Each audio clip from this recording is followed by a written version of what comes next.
बिस्मिल्लाहिर्रहमानिर्रहीम यानी शुरू करता हूँ उस खुदा का नाम लेकर जो बड़ा मेहरबान निहायत रहम वाला है।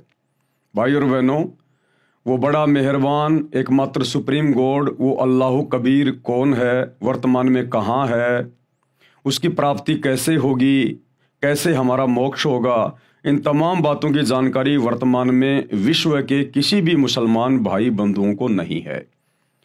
ये जानकारी भी हमें ही देनी पड़ेगी क्योंकि हम वर्तमान में उस एकमात्र बड़े मेहरबान निहायत रहम दिल अल्लाह की शरण में हैं। और वो अल्लाह आज धरती पर मनुष्य रूप में, दरवेश रूप में, संत रूप में आया हुआ है। तो चलिए शुरू करते हैं उसी अल्लाह के नाम से। परम पिता परमात्मा, सारी सृष्टि के रचनहार, कुल मालिक, असंख्य ब्रह्मांडों के स्वामी, जगत गुरु, तीनों लोकों में प्रवेश करके सबका भरण पोषण करने वाले, राजाधिराज, आत्माधार, नाथों के नाथ, देवों के देव महादेव, सर्वेश्वर, महेश्वर, मृत्युंजय, अजरो अमर, आदि अनादि, सनातनी प्रभु, जगत पिता जगदीश्वर, श्री श्री 1008 की उपाधि के वास्तविक अधिकारी, अकाल मूर्त सौद स्वरूपी राम वासुदेव सर्वगतम ब्रह्म, परम पूज्य, प्रथम पूज्य, परम संत, परम पुरुष, परम धनी, परम दयालु, सत्य कबीर, हक्का कबीर, अल्लाह कबीर, बाखबर अल्लाह ताला, जगत के तारणहार, जगत के मुक्तिदाता, जगत के जगन्नाथ, हारे के सहारे, हिंदुओं के राम, मुसलमानों के अल्लाह, सिखों के वाहिगुरु, ईसाइयों के मसीह, दया के सागर दया निधि, करुणा के सागर करुणा निधि, स्वयं भू परिभू, संकट मोचन, कष्ट हरण, मंगल करण, दुख भंजन, अविगत कबीर, निर्विकार निर्विषम परमात्मा, अलय अलेख सतगुरु, आदि अनादि सतगुरु, असली मर्यादा पुरुषोत्तम, असली राम, असली कृष्ण, असली घनश्याम, असली मुरारी, राजाओं के राजा, महाराजाओं के महाराजा, शहनशाहों के शहनशाह, सम्राटों के सम्राट, भगवानों के भगवान, अल्लाहों के अल्लाह, प्रभुओं के प्रभु, मसीहाओं के मसीह, सच्चे वाहिगुरु, बाबाओं के बाबा, पीरों के पीर, सेठों के सेठ, जगत सेठ, सावड़सा सेठ, सर्वगुण संपन्न, अनंत कोटि कलाओं के स्वामी, अनंत कोटि ब्रह्मांडों के नायक, योगियों में महायोगी, ध्यानियों में महाध्यानी, सिद्धों में परम सिद्ध, ज्ञानियों में तत्व ज्ञानी, ब्रह्म ज्ञानी, महाज्ञानी, परम ज्ञानी, सर्वश्रेष्ठ ज्ञानी, विज्ञानी, युवा कबीर, समृत कबीर, असमवात, अमित ओजा, सच्चे रहनुमा, करीम अल्लाह, सुभान अल्लाह, दुनिया के अंतिम पैगंबर, 8 सितंबर 1951 से गांव धनाना, जिला सोनीपत, हरियाणा, भारतवर्ष की पावन भूमि पे प्रकट रियल कल की भगवान श्री नारायण साकार हरि, श्री बाबा साहेब नूर अनंत परमात्मा, संत शिरोमणि सतगुरु रामपाल जी परमेश्वर जी के चरण कमल में लाइव वीडियो देख रहे देश विदेश से आप और हम सभी भाई बहनों का अनंत कोटि दंडवत प्रणाम।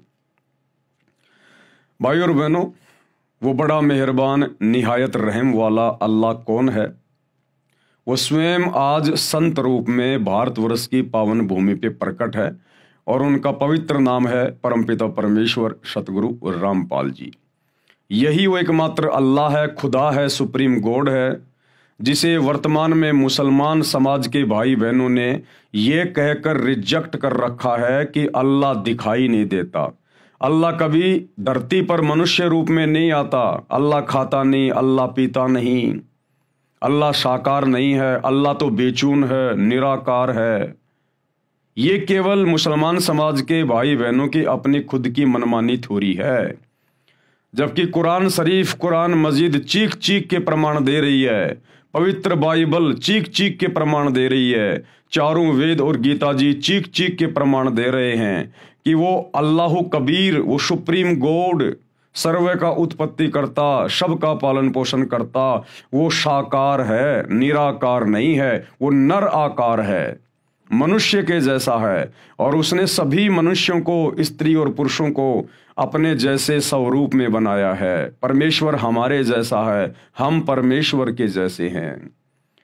तो ये गलती धर्म के ठेकेदारों की है, मुसलमान धर्म के मुल्ला मौलवियों की, काजियों की, हिंदू धर्म के आचार्य और शंकराचार्यों की, धर्म गुरुओं की, जो अपने धर्म के सदग्रंथों को सही प्रकार से समझ नहीं पाए क्योंकि उन्हें कोई तत्वदर्शी संत नहीं मिला। और तत्वदर्शी संत वो अल्लाह कबीर स्वयं ही बन के आता है, और जब वो स्वयं यहां आकर इन ग्रंथों को पढ़ाता है तब इस जीव की बुद्धि ओन होती है, ये सदग्रंथों में लिखी सच्चाई को पहचान पाता है। तो कमी रही हमारे धर्म के धर्म गुरुओं की, जिनको खुद ज्ञान नहीं था, भला आम समाज को, आम जनता को वे कहाँ से ज्ञानी बना देते। लेकिन आज उस एकमात्र अल्लाह सुप्रीम कोर्ट इबादई कबीरा, उन्होंने स्वयं धरती पर आकर अपना अनमोल तत्व ज्ञान देकर बच्चे बच्चे को विद्वान बना दिया, बच्चे बच्चे को। और अब उन्होंने अपने कर कमल से पवित्र पुस्तक, एकमात्र आसमानी पुस्तक मुसलमान समाज के लिए, जो अल्लाह ने स्वयं धरती पर आकर अपने कर कमल से लिखी है, मुसलमान नहीं समझे ज्ञान कुरान। अब इस पुस्तक के माध्यम से आप लोगों तक जानकारी पहुंच रही है कि अल्लाह धरती पर है और साकार है, और जितना जल्दी हो सके उनकी शरण में आ जाइए, अन्यथा 2028 युग परिवर्तन का समय है, महाविनाश दरवाजे पे खड़ा है। तो भाई और बहनों, इस पवित्र पुस्तक के ऊपर 5 वीडियो बन चुके हैं, आज हमारा 6 नंबर का वीडियो है। यदि आपने अभी तक पिछले वीडियो नहीं देखे हैं तो आपको जरूर देखने चाहिए, क्योंकि उनको देखे बिना आप जी आगे की वीडियो समझ नहीं पाएंगे।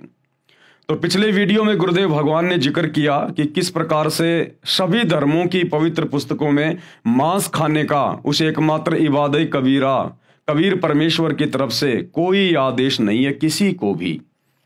और यदि मांस खाने का आदेश यदि बाद में इन पुस्तकों में लिखा गया है, चाहे वो मुसलमानों की हो चाहे हिंदुओं की हो, तो इस शैतान के द्वारा, इस डुप्लीकेट अल्लाह के द्वारा, इस काल के द्वारा ये आदेश दिए गए हैं फरिश्तों के माध्यम से। और शैतान के द्वारा जो आदेश दिए गए हैं, उन आदेशों को हमने बिल्कुल भी स्वीकार नहीं करना है। जबकि परमपिता परमेश्वर ने, जिन्होंने सारी सृष्टि की उत्पत्ति की, जो ओरिजिनल अल्लाह है, सुप्रीम गॉड है, जिनके विषय में सूरत फुरकानी 25 आयत नंबर 52 से 59 में कुरान मजीद में लिखा हुआ है कि उस परमेश्वर ने 6 दिन में आसमान और जमीन के दरमियान जो भी कुछ था उसको बनाया, और 7वें दिन अपने तख्त पर बैठकर विश्राम किया। तो उस परमेश्वर ने, अल्लाह कबीर ने 6 दिनों में किसी भी आत्मा को मांस खाने का या जीव हत्या करने का कोई आदेश नहीं दिया।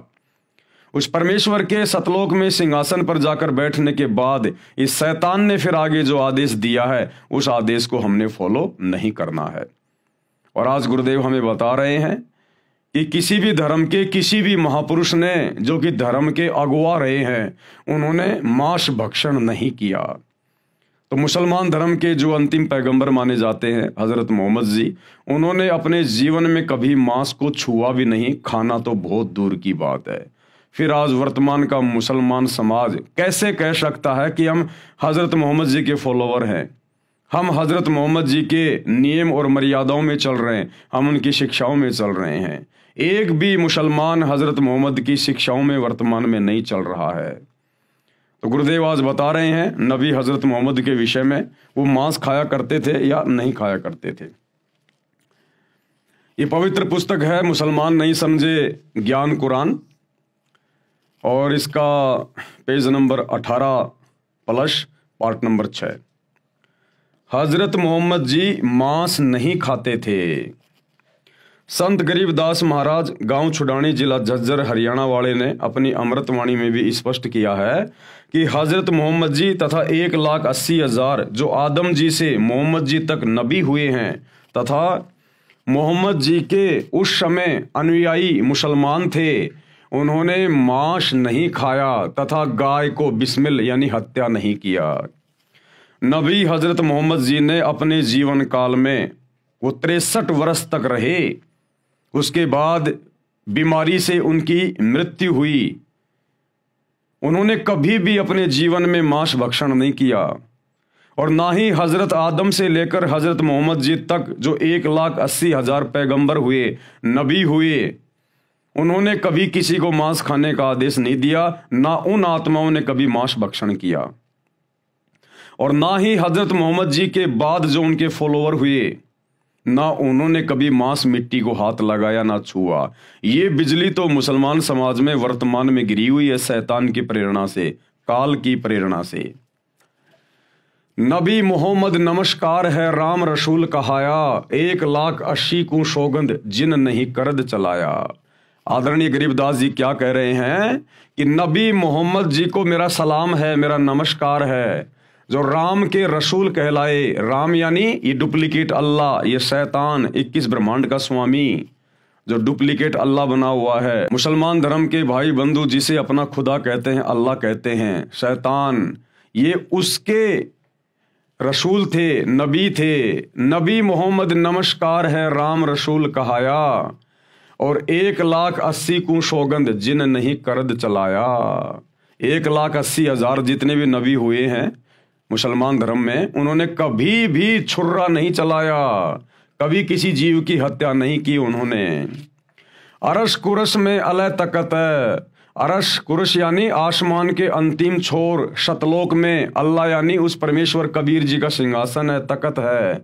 और खालिक बिन नहीं खाली, ये पूरी सृष्टि उस परमेश्वर की मौजूदगी के बिना खाली नहीं है। वे पैगंबर पाक पुरुष थे, वे जितने भी नबी हुए पैगंबर हुए वो तो बिल्कुल पवित्र आत्माएं थी। साहिब के अब्दाली वो परमात्मा के रसूल थे। भावार्थ संत गरीबदास जी ने बताया है कि नबी मोहम्मद को मैं प्रणाम करता हूँ, वे तो परमात्मा के रसूल यानी संदेश वाहक थे। उनके 1,80,000 मुसलमान अनुयायी मोहम्मद जी के समय में हुए हैं। 1,80,000 नबी भी बाबा आदम से हजरत मोहम्मद जी तक हुए हैं। मैं गरीबदास जी कसम खाता हूँ कि उन्होंने 1,80,000 नबियों तथा अनुयायियों ने तथा हजरत मोहम्मद जी ने ज्ञान होने के बाद कभी किसी जीव पर करद यानी छुर्रा नहीं चलाया, अर्थात कभी भी जीव हिंसा नहीं की और मांस नहीं खाया।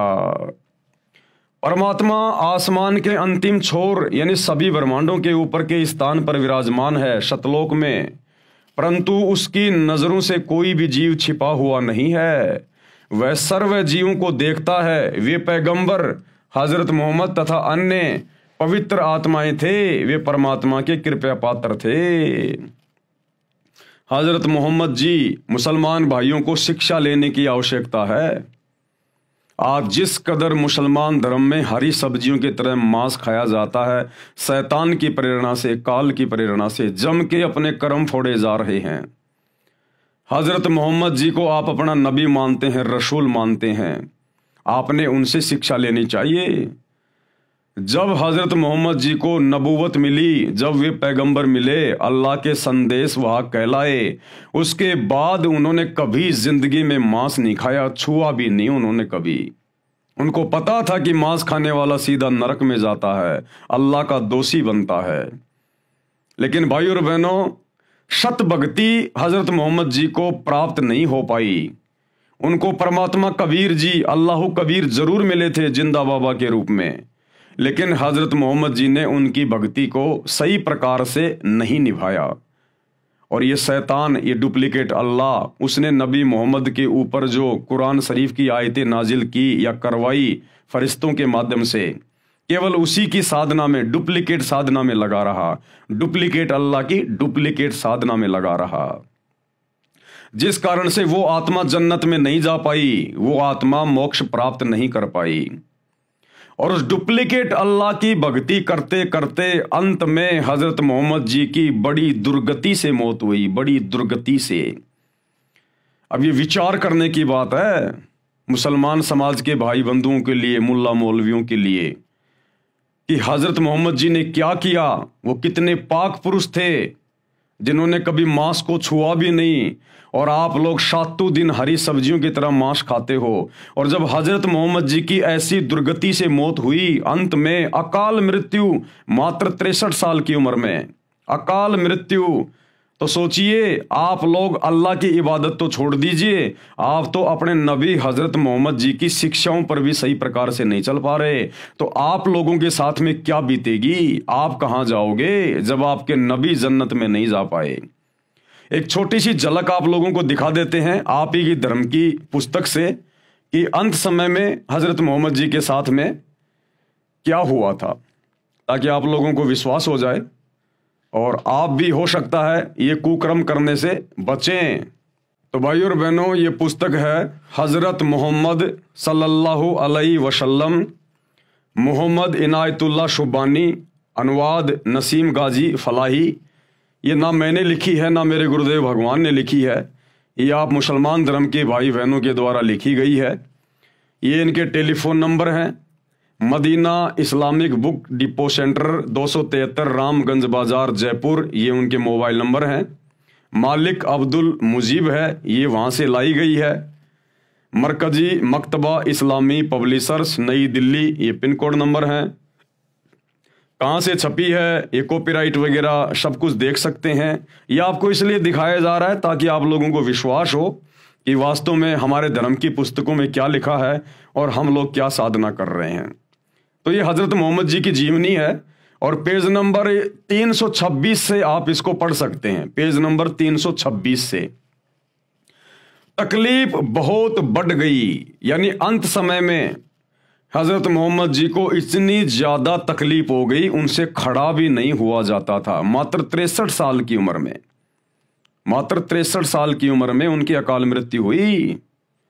अब सोचो भाई और बहनों, आप लोगों के साथ में क्या बीतेगी।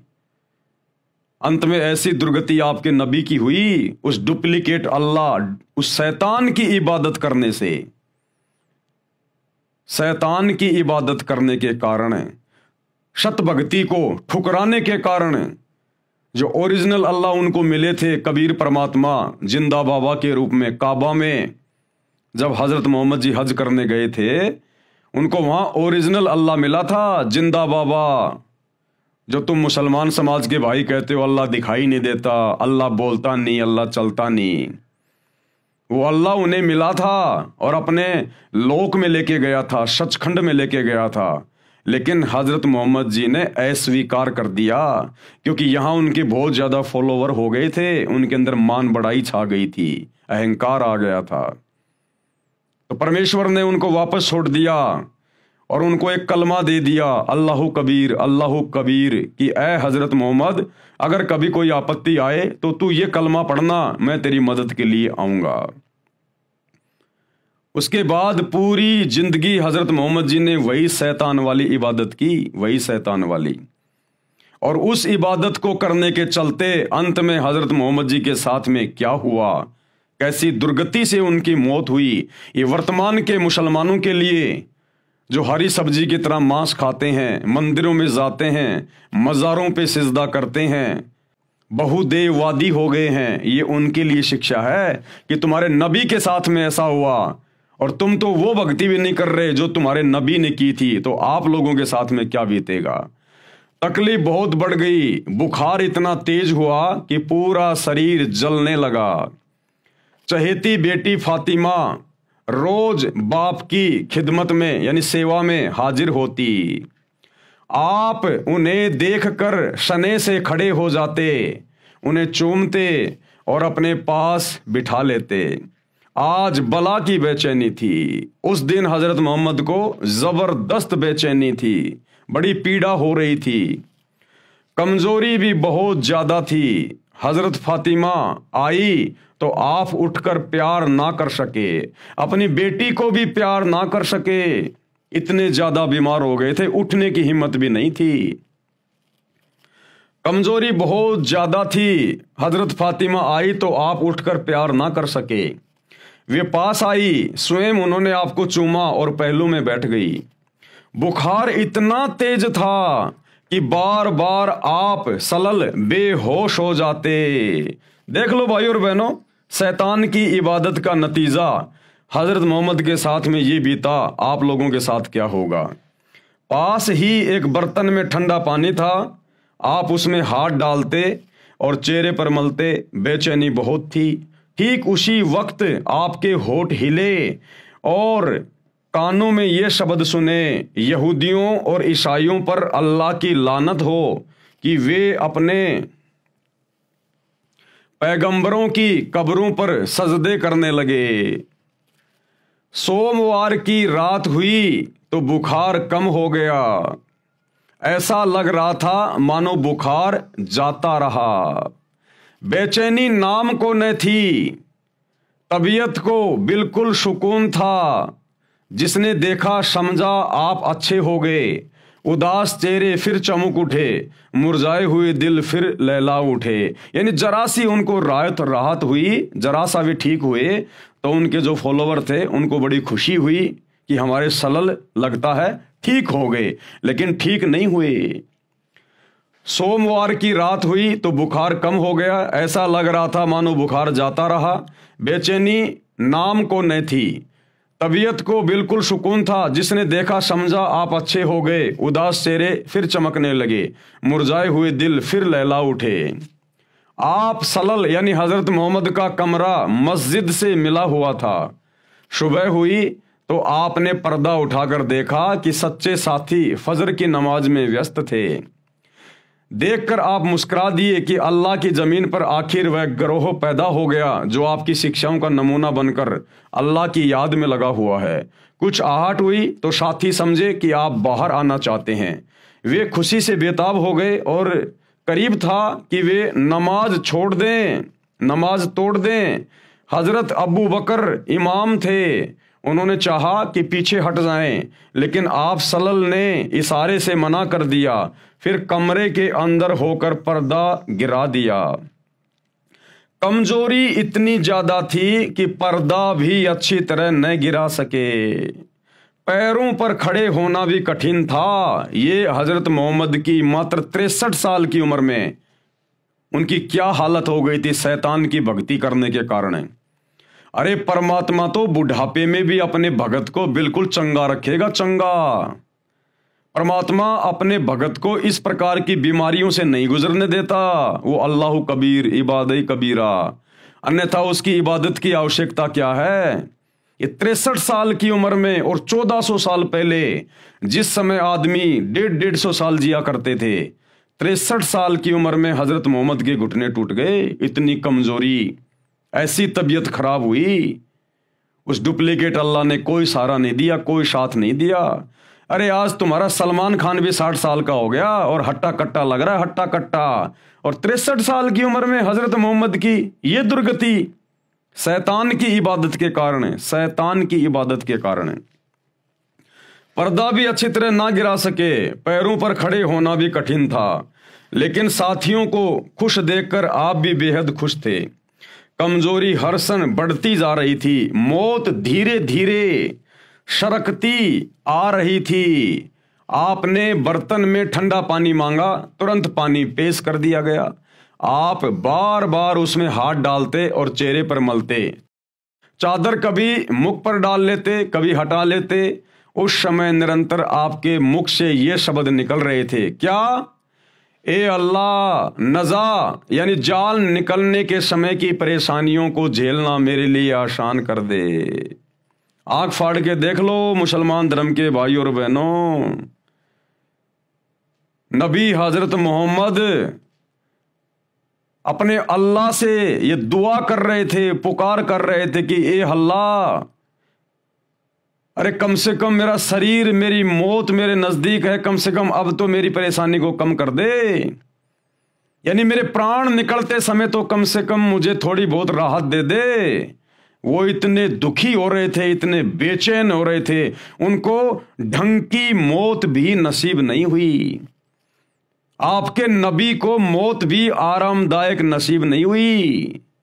यह है शैतान की भक्ति का प्रतिफल जो हजरत मोहम्मद जी ने की। ये उसका प्रतिफल है और परिणाम भोगा उन्होंने उस सच्चे इबादत कबीरा, कबीर परमेश्वर की भक्ति को ठुकराने का। अंत में अल्लाह से पुकार कर रहा है, मिन्नतें कर रहा है कि मेरी मौत का दिन निकट है, कम से कम मेरी थोड़ी बहुत तो परेशानी कम कर दे, मेरे प्राण तो ढंग से निकल जाएं। लेकिन वो भी ढंग से नहीं निकलने दी वो शैतान ने, डुप्लीकेट अल्लाह ने। ए अल्लाह, नजा यानी जाल निकलने के समय की परेशानियों को झेलना मेरे लिए आसान कर दे। प्यारे बाप की बेचैनी देखकर हजरत फातिमा बेचैन हो गई, उनकी बेटी भी बेचैन हो गई अपने बाप की बेचैनी को देख के। वे खुद ब खुद पुकार उठी। हजरत फातिमा क्या बोली? हाय मेरे बाप की बेचैनी। आपने सुना तो फरमाया आज के बाद फिर तुम्हारा बाप बेचैन ना होगा कि बेटी मैं जा रहा हूं, मेरा अंतिम समय है, इसके बाद मैं कभी बेचैन नहीं रहूंगा। यानी इस शरीर में मुझे फिर ये तकलीफ नहीं मिलेगी, ये मेरी अंतिम तकलीफ है, मेरी लास्ट तकलीफ है। इतना दुखी, इतना परेशान अंत समय में। दोपहर के बाद का समय था, सीने में सांस धड़ाधड़ रही थी। इतने में आप सल्लल यानी हजरत मोहम्मद के होठ हिले और कानों में ये आवाज आई, नमाज और गुलामों से अच्छा सलूक। फिर हाथ ऊपर उठे, आप सल्लल ने उंगली से इशारा किया और फिर फरमाया, अब और कोई नहीं, बस वही सबसे बड़ा साथी। क्या बोले हजरत मोहम्मद? बस अब और कोई नहीं, वो ही सबसे बड़ा साथी। कौन? वो इबादई कबीरा ओरिजिनल खुदा जो हजरत मोहम्मद को मक्का में मिला था, काबा में मिला था। क्योंकि हजरत मोहम्मद ने देख लिया कि मैंने शैतान की इबादत की पूरी जिंदगी और अंत में मुझे मौत भी ढंग की नसीब नहीं हो रही, इतनी भयंकर बेचैनी मुझे हो रही है। तो कहा कि एकमात्र वो ही है बस सबका साथी, अल्लाह कबीर। वो कबीर परमात्मा ही साथी है, ये शैतान साथी नहीं है। अब और कोई नहीं, बस वही सबसे बड़ा साथी। यही कहते कहते हाथ लटकाए, आंखें छत से लग गई और पवित्र आत्मा रब से जा मिली, यानी शैतान से जा मिली। मुसलमान जिसे अपना रब कहते हैं, जिसे अपना अल्लाह कहते हैं, वो शैतान है, शैतान है। अब ये देख लो अंत समय में हजरत मोहम्मद की हालत। अरे भक्ति क्यों की जाती है, इबादत क्यों की जाती है? ये दुनिया मंदिरों में मस्जिदों में धक्के क्यों खा रही है? ये भगवान के लिए पैदल जाती है लंबे लंबे रास्ते तय करके, क्यों? सुख शांति के लिए। जब तक जिए तब तक घर परिवार में सुख शांति रहे, कारोबार ठीक ठाक चले, बाल बच्चे सलामत रहे, शरीर सलामत रहे, और अंत में ये शरीर आसानी से छूट जाए। इसीलिए तो दुनिया भक्ति करती है। और देख लो हजरत मोहम्मद जी की अंत समय में क्या हालत हुई। तो वर्तमान के मुसलमानों को एक शिक्षा है कि तुम लोग तो वो साधना भी नहीं कर रहे जो हजरत मोहम्मद ने की थी।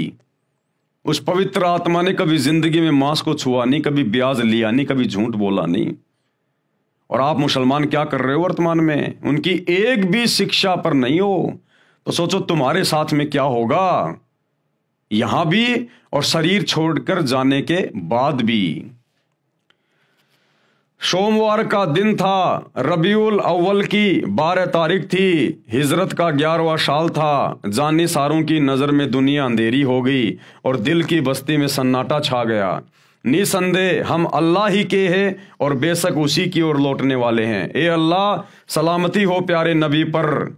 अरे जब खुद हजरत मोहम्मद की दुआ उस डुप्लीकेट अल्लाह ने स्वीकार नहीं करी, खुद हजरत मोहम्मद जी प्रार्थना करते करते मर गए कि ए अल्लाह, कम से कम मरते मरते तो कम से कम मुझे थोड़ी बहुत राहत दे दे, बड़ी बेचैनी हो रही है। जब उस डुप्लीकेट अल्लाह ने, शैतान ने हजरत मोहम्मद की खुद की प्रार्थना स्वीकार नहीं करी और दुर्गति से ही मौत हुई, तो भला उनके फॉलोवर के द्वारा, उनके अनुयायियों के द्वारा जो सलामती की दुआ की जा रही थी, वो कैसे स्वीकार होगी?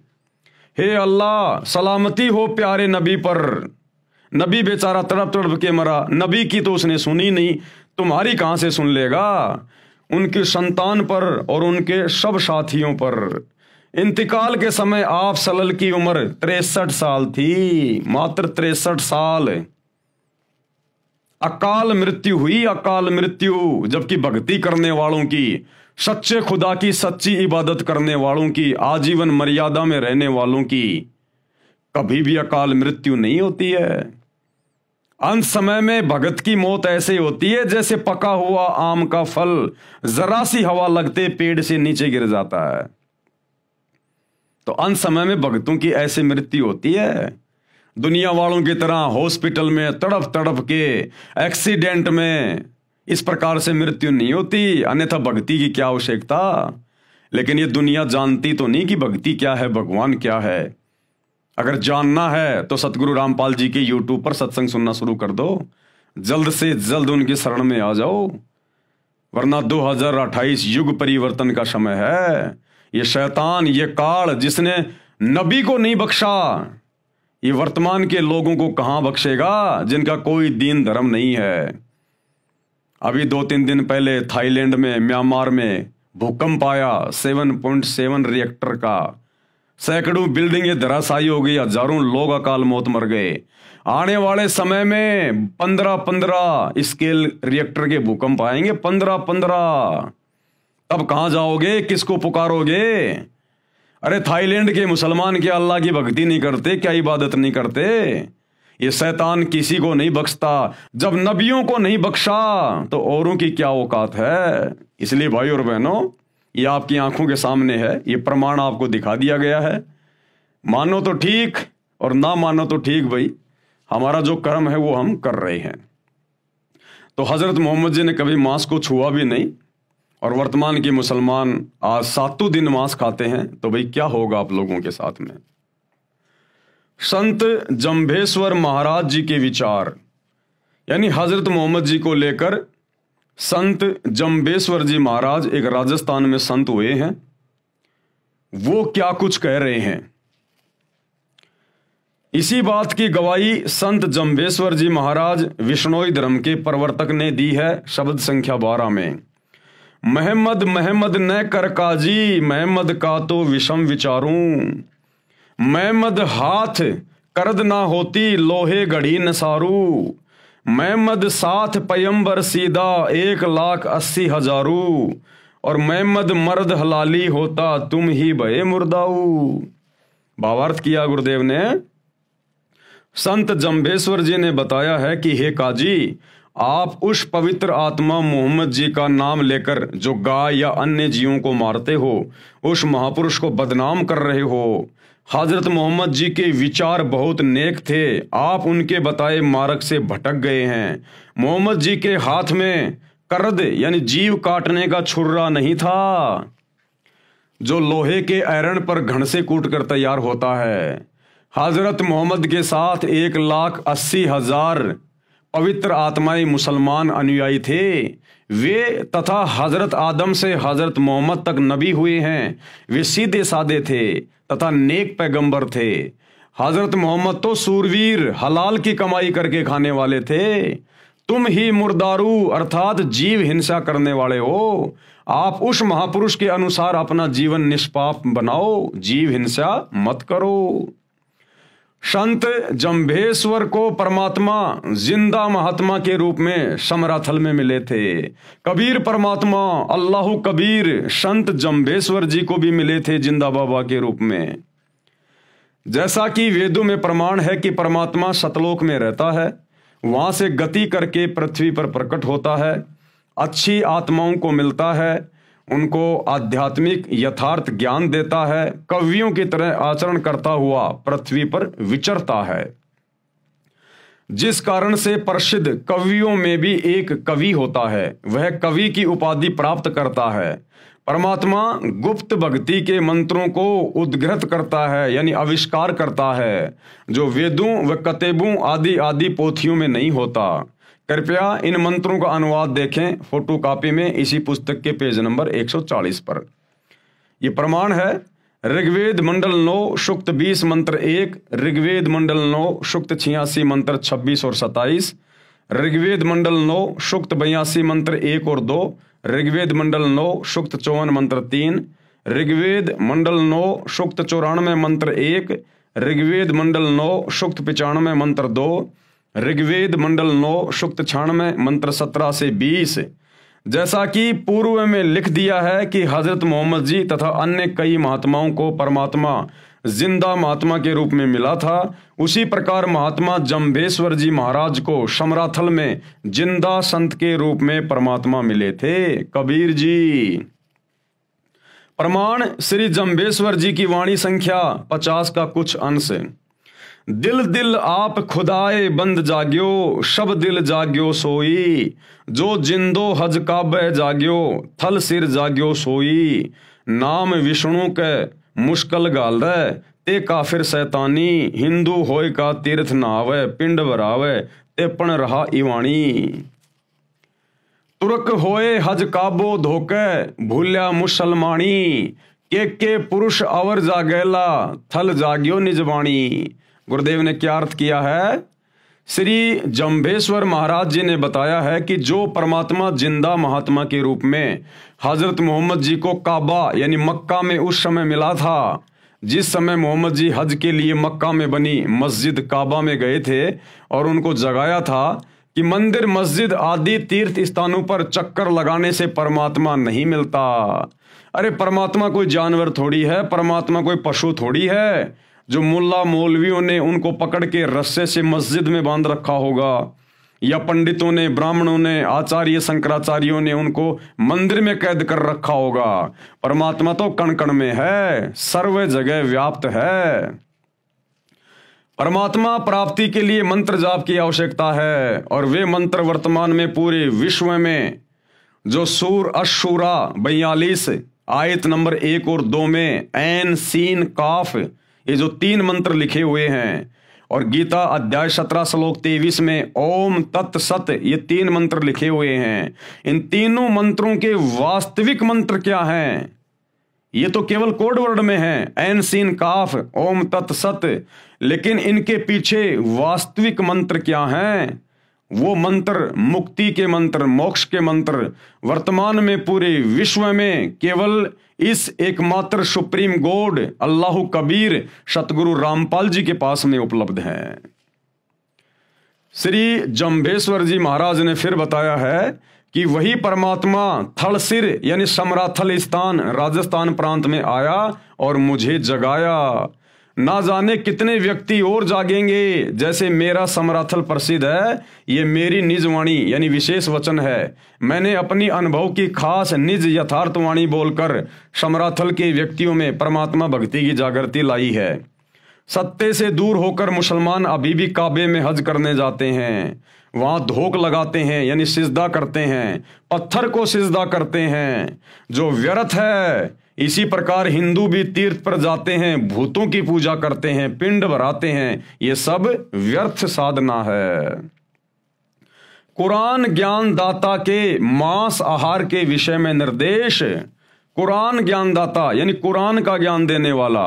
अब कुरान का ज्ञान दिया डुप्लीकेट अल्लाह ने, डुप्लीकेट खुदा ने, इस शैतान ने हजरत मोहम्मद जी को। तो मांस खाने को लेकर इस शैतान ने क्या कुछ फरमान जारी किया है अपनी तरफ से, हम सबके कर्म फुड़वाने के लिए, हमें नरक में ठोकने के लिए, 84 लाख योनियों में गधे कुत्ते शुअर बनाने के लिए, हमें कष्ट देने के लिए इस डुप्लीकेट अल्लाह ने कुरान में कहा, किन किन आयतों में और कैसे कैसे किन किन जानवरों का मांस खाने का आदेश दिया है। ये इसी प्रकार से जीवों को भ्रमित करता है। उस अल्लाह कबीर ने, सुप्रीम गॉड ने कोई मांस खाने का आदेश नहीं दिया, पहले आप जी पढ़ चुके हैं। उसने तो 6 दिन में आसमान और धरती के बीच में जो भी कुछ था उसको बनाया और 7वें दिन तख्त पे जा बैठा।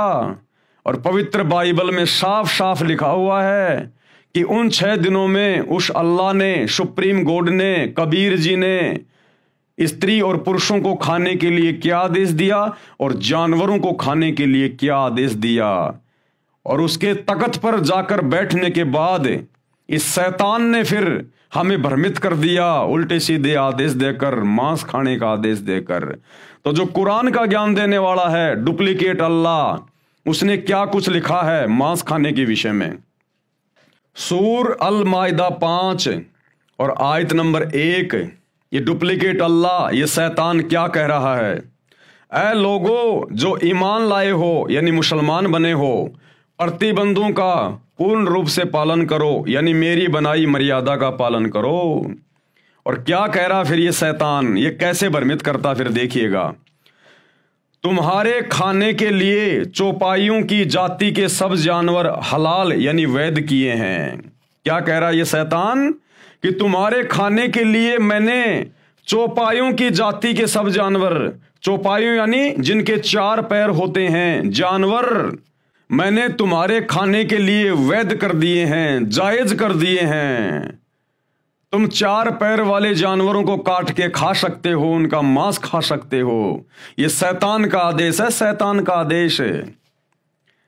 तुम्हारे खाने के लिए चौपाइयों की जाति के सब जानवर हलाल यानी वैध किए हैं, सिवाय उनके जो तुमको आगे चलकर बताएंगे। लेकिन हराम की हालत में शिकार को अपने लिए हलाल न करो, बेशक अल्लाह जो चाहता है हुक्म देता है। जो 4 पांव वाले जानवर खाने के लिए जायज बताए हैं वे हैं ऊंट, गाय, भेड़, बकरी आदि।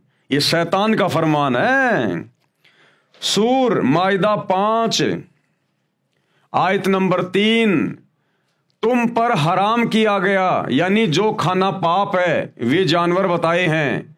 मुर्दार, खून, सूअर का मांस, वे जानवर जो अल्लाह के सिवा किसी और के लिए ज़बह यानी मारा गया हो, उसको भोग लगा हो, किया गया हो, वह जो गला घुटकर या चोट खाकर या ऊंचाई से गिरकर या टक्कर खाकर मरा हो या किसी हिंसक जानवर ने फाड़ा हो, सिवाय उसके जिसे तुमने जीवित पाकर ज़बह न किया हो, वह किसी स्थान पर ज़बह किया गया हो, यानी जिस स्थान पर अन्य देवी देवताओं की मूर्ति हो और यह भी तुम्हारे लिए नाजायज है, और पासों यानी टोस डाल करके उनके द्वारा अपना भाग्य मालूम करो। ये सारे उपरोक्त काम आदेश उल्लंघन के हैं। ये सारे के सारे आदेश शैतान के हैं, शैतान के। 6 दिन में सृष्टि रचकर वो इबादत कबीरा सुप्रीम कोर्ट तो तख्त पे जाके बैठ गया सिंहासन पर सतलोक में। उसके बाद ये आदेश शैतान के हैं, मांस खाने के, परमात्मा के आदेश नहीं हैं। सूरा अल मोमिन 40 आयत नंबर 79, अल्लाह ही ने तुम्हारे लिए चौपाए बनाए हैं ताकि इनमें से किसी पर तुम सवार हो और किसी का गोश्त यानी मांस खाओ। ये शैतान का आदेश है। अल्लाह ने तो ये कहा था कि इस पृथ्वी पर जितने भी जीव जंतु हैं, हे इंसान, तुम उनके ऊपर अपना अधिकार रखना।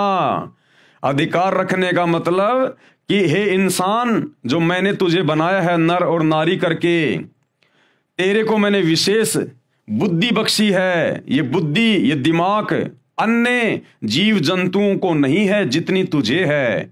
इसलिए तू अपनी मेहनत करके, अपना पुरुषार्थ करके अपनी रोजी रोटी का बंदोबस्त करना।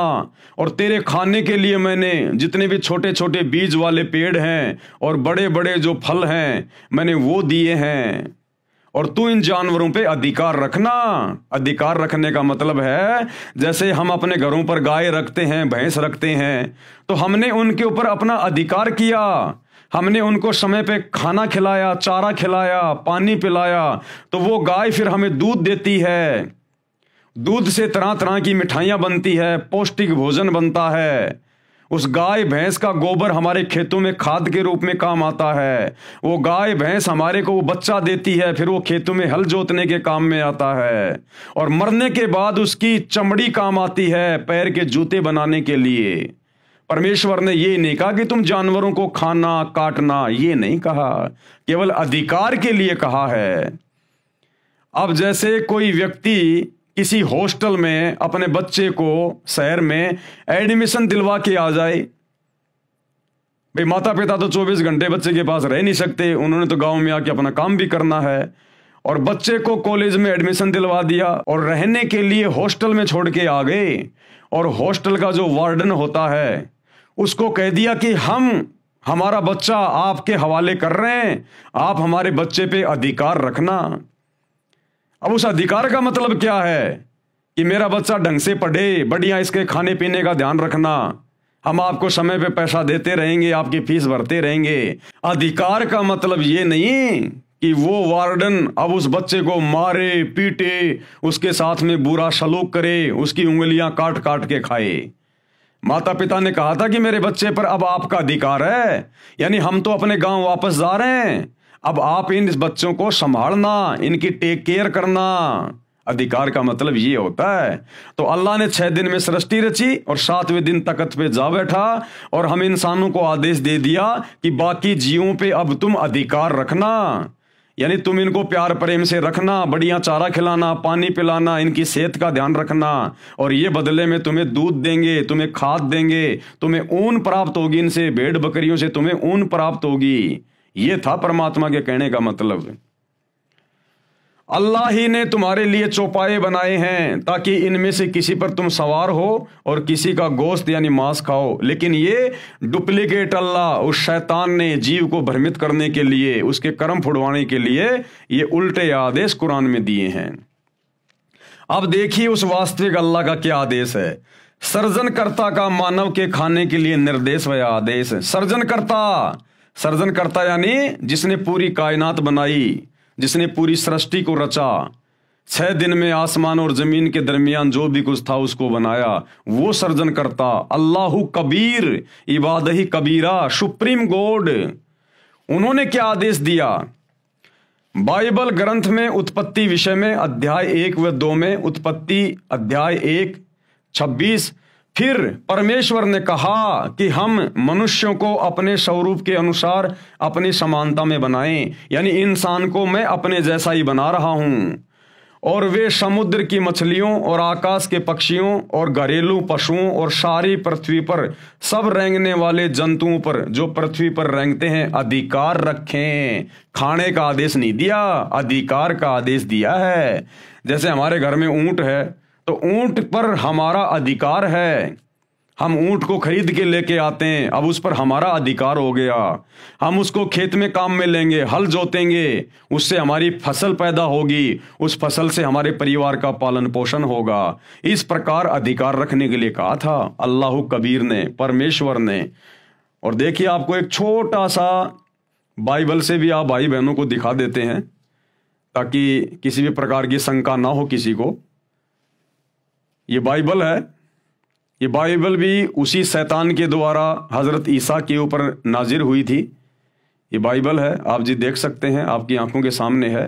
ये पवित्र बाइबल अर्थात पुराना और नया धर्म नियम, ये कहाँ से छपी हुई है देख लीजिएगा। यही बाइबल आपको हर पास्टर के हाथ में मिलेगी, आपको हर एक चर्च में मिलेगी, हर एक मसीह के पास में मिलेगी। और ये इसका उत्पत्ति अध्याय नंबर 1 और ये इसके श्लोक नंबर हैं 26 से 29। ये आपको मैंने पहले दिखा दिया था, ये 26 है। फिर परमेश्वर ने कहा, यानी अल्लाह कबीर ने कहा, जिसने 6 दिन में सृष्टि रची, हम मनुष्य को अपने स्वरूप के अनुसार अपनी समानता में बनाएं, यानी मैं इंसान को अपने जैसा अपनी समानता में बनाऊंगा। तो अल्लाह कैसा हुआ? आप और हमारे जैसा हुआ, जिन्होंने अपने जैसा हमें बनाया। अब आगे चलिए, उन्होंने इंसानों को क्या क्या खाने का आदेश दिया। ये वचन नंबर 29, फिर परमेश्वर ने उनसे कहा, सुनो, जितने बीज वाले छोटे छोटे पेड़ सारी पृथ्वी के ऊपर हैं, जितने बीज वाले छोटे छोटे पेड़, इंसानों को कहा परमेश्वर ने, जब नर और नारी करके उनको उत्पन्न किया, फिर उनको खाने के लिए क्या आदेश दिया कि सुनो, पृथ्वी पर बीज वाले जितने भी छोटे छोटे पेड़ पौधे हैं, यानी जौ, ज्वार, मक्का, बाजरा, गेहूं, ये अन्न बीज वाले छोटे छोटे पेड़ हैं। और जितने वृक्षों में बीज वाले फल होते हैं, यानी सेब, संतरा, अंगूर, आम, वे सब मैंने तुमको दिए हैं, वे तुम्हारे भोजन के लिए हैं। ये खाने का आदेश दिया था उस कबीर अल्लाह ने, ना कि मांस खाने का आदेश दिया था। और जानवरों के लिए भी परमात्मा ने आदेश दिया। और जितने पृथ्वी के पशु और आकाश के पक्षी और पृथ्वी पर रेंगने वाले जंतु हैं, जिनमें जीवन का प्राण है, यानी जिनमें आत्मा है, उन सब के खाने के लिए सब हरे हरे छोटे पेड़ दिए हैं। इन जानवरों के लिए, जीव जंतुओं के लिए, इनको खाने के लिए छोटे छोटे पेड़ पौधे दिए हैं, हरे भरे। ये आदेश है अल्लाह कबीर का। उन्होंने तो जानवरों को भी मांस खाने का आदेश नहीं दिया, लेकिन शैतान की प्रेरणा से, शैतान के प्रभाव से आज इंसान भी जानवर से बदतर हो गया, जानवर से बदतर। इसलिए भाई और बहनों, ये आपत्तियां आने वाले समय में 2028 जो युग परिवर्तन का दौर है, ये ऐसे इंसानों को झेलनी पड़ेंगी जो उस परमेश्वर के वचन को तोड़कर और शैतान के वचन को ज्यादा महत्व दे रहे हैं। अधिकार रखने से तात्पर्य है कि मानव अन्य प्राणियों से बुद्धिमान बनाया है, जो सब प्राणियों को काबू कर सके। इनको खाने का निर्देश नहीं है। जैसे सर्कस में शेर भी होते हैं, हाथी भी होते हैं, चीता भी होता है, भालू भी होते हैं। तो सर्कस वाला क्या करता है, उसने उन सब के ऊपर अपना अधिकार कर लिया और अब उनसे खेल दिखा दिखा के वो 2 पैसे कमा रहा है। तो अधिकार का मतलब ये होता है कि तुम उनकी टेक केयर करो और वो तुम्हें फायदा पहुंचाएं, नफा पहुंचाएं।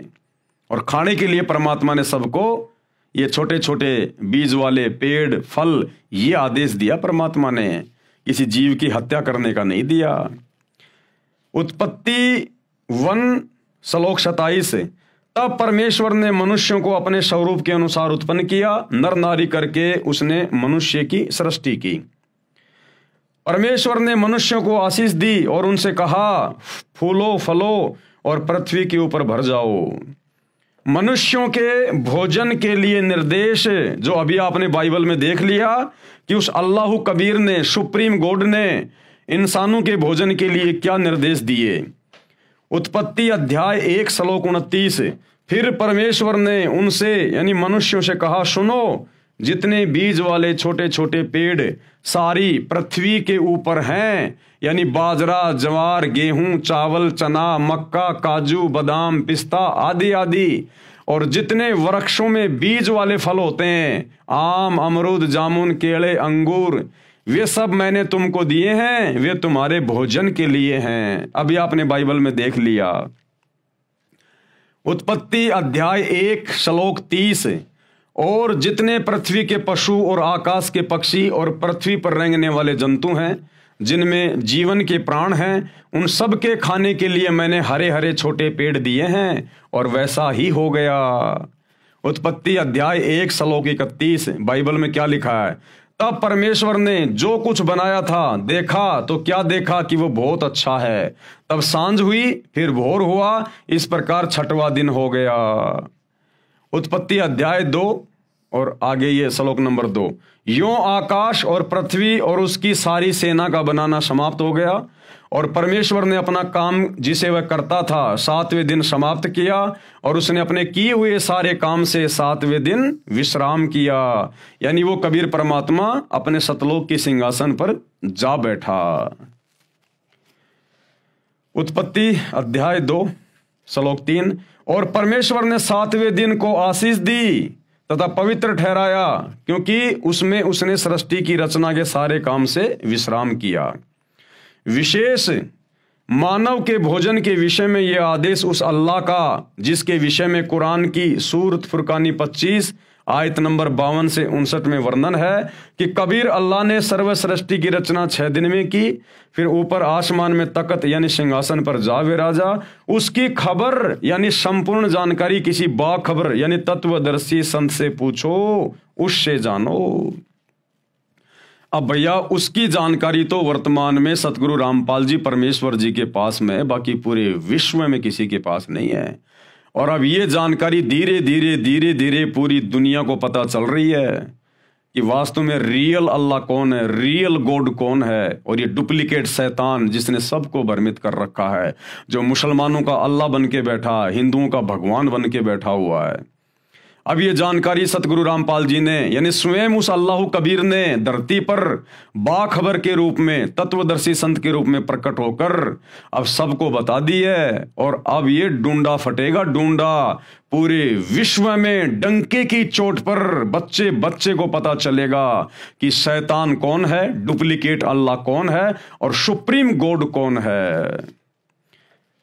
यह कादिर अल्लाह ताला है, सृष्टि का रचनहार है। इसने जो रचना करनी थी 6 दिन में की, तथा जो प्राणियों के खाने का आदेश देना था दिया, और 7वें दिन ऊपर आसमान में अपने निज निवास में तख्त पर जा बैठा, जिसका आदेश मानव यानी नर नारी को मांस खाने का नहीं है।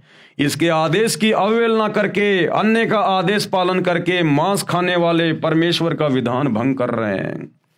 हिंदू हो, मुसलमान हो, सिख हो, ईसाई हो, जो भी लोग मांस खाते हैं, उल्टे कार्य करते हैं, 2 नंबर के काम करते हैं, ये सब के सब शैतान के प्रभाव से कर रहे हैं, डुप्लीकेट अल्लाह के प्रभाव से कर रहे हैं। उस सुप्रीम गॉड अल्लाह कबीर के आदेश की अवहेलना कर रहे हैं, जिस कारण से भयंकर मुसीबतों का सामना करना पड़ेगा, जो दंडित किए जाएंगे। विशेष बाइबल के इस कथन से सिद्ध होता है कि सृष्टि रचना करने वाले ने अपने वचन से अनेकों स्त्री पुरुषों मनुष्यों की उत्पत्ति की थी, तथा अनेकों पशु पक्षियों तथा पृथ्वी व जल के जीव जंतुओं की उत्पत्ति की थी। जैसे कहा है कि बाइबल उत्पत्ति 1 अध्याय 25, छठे दिन इस प्रकार परमेश्वर ने पृथ्वी के जाति जाति के वन पशुओं को और जाति जाति के भूमि पर रेंगने वाले सब जंतुओं को बनाया। उत्पत्ति अध्याय 1 श्लोक 26 और 27। तब परमेश्वर ने मनुष्यों को अपने स्वरूप के अनुसार उत्पन्न किया, यानी खुदा ने हमें अपने जैसा बनाया, यानी भगवान हमारे जैसा है, इंसान जैसा। नर नारी करके मनुष्यों की सृष्टि की, जो बाइबल में आगे वर्णन है। यह परले के बाद का है। फिर भी हमने मांस न खाने वाला प्रकरण समझना है। इससे स्पष्ट है कि पूर्ण ब्रह्म यानी कादिर अल्लाह यानी परमेश्वर का आदेश मानव को मांस खाने का नहीं है। मांस खाने से पाप लगता है, भयंकर दोषी बनता है, दंड का अधिकारी बनता है। आगे पढ़े विस्तृत वर्णन। अल्लाह के तख्त पर जाने के पश्चात काल ब्रह्म ने इसमें पुनः मानव रचना की। अब वो कादिर अल्लाह, कबीर अल्लाह जिसने 6 दिन में सृष्टि रची, वो तो सिंहासन पर सतलोक में जाके बैठ गया। उसके बाद फिर इस शैतान ने, डुप्लीकेट अल्लाह ने, इसने फिर अपने तरीके से इंसानों की और उत्पत्ति की अपने भोजन के लिए। सबसे पहले इसने दुर्गा के साथ में शारीरिक संबंध बना के, क्योंकि दुर्गा इस काल की पत्नी है शैतान की, और इसने दुर्गा के माध्यम से 3 पुत्रों की उत्पत्ति की, ब्रह्मा विष्णु महेश की। ब्रह्मा सबसे बड़ा बेटा है, उससे छोटा विष्णु, उससे छोटा शंकर जी। इन तीनों की उत्पत्ति करके ये काल, ये शैतान अपने 21वें ब्रह्मांड में ब्रह्मलोक में जाके बैठ गया गुप्त, और कहा कि दुर्गा अब मैं किसी को दर्शन नहीं दूंगा, और इन तीनों बेटों के माध्यम से तू मेरे भोजन का बंदोबस्त कर, आगे सृष्टि की उत्पत्ति करवा, नर और नारी पैदा करवा, और मेरे भोजन का इंतजाम करो, क्योंकि इसको प्रतिदिन 1 लाख मनुष्य शरीरधारी स्त्री पुरुषों को खाने का आदेश मिला हुआ है, श्राप लगा हुआ है इसको परमात्मा की तरफ से। तो ये ब्रह्मा जी के माध्यम से संतान उत्पत्ति करवाता है, क्योंकि ब्रह्मा जी रजोगुण प्रधान है, रजोगुण का देवता है। आज इस पृथ्वी पर जितने भी जीव हैं, चाहे इंसान हो चाहे पशु पक्षी हो, जो संतान उत्पन्न करने की जो प्रेरणा होती है, विषय वासना, ये ब्रह्मा जी के कारण होती है। ब्रह्मा जी रजोगुण का प्रधान है, क्योंकि ब्रह्मा जी को इस शैतान ने अपनी पत्नी दुर्गा के माध्यम से ये ड्यूटी दे रखी है, संतान उत्पन्न करने की, नर और नारी उत्पन्न करने की अपने भोजन के लिए। और विष्णु जी के माध्यम से आपस में सबको बांध के रखता है मोह ममता में, क्योंकि विष्णु जी शतोगुण प्रधान है। और फिर शंकर जी के माध्यम से लड़ाई झगड़ा करवा के, मार पिटाई करवा के, एक्सीडेंट में जैसे भी है, फिर ये लोगों की मृत्यु करवाता है, क्योंकि शंकर जी तमोगुण के प्रधान देवता हैं।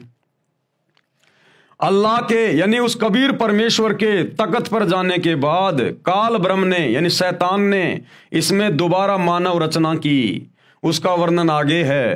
काल ब्रह्म ने अपने 3 पुत्रों ब्रह्मा, विष्णु तथा शिव को यहाँ का संचालक बनाया है। कर्मों के अनुसार फल देना इसके अधिकार में दिया है, और स्वयं ये गुप्त रहता। ये शैतान किसी के सामने नहीं आता, खुद ये अपने 21वें ब्रह्मांड में जाके बैठ गया, गुप्त रहता है। आगे इस पवित्र ग्रंथ बाइबल में कहीं पर मांस खाने का निर्देश है, वह उस पूर्ण ब्रह्म कंप्लीट गॉड का नहीं है। इसी प्रकार यदि पवित्र बाइबल में या पवित्र कुरान में कहीं भी मांस खाने का आदेश है, तो वह पूर्ण ब्रह्म कादिर अल्लाह का नहीं है, वह हमने नहीं मानना है।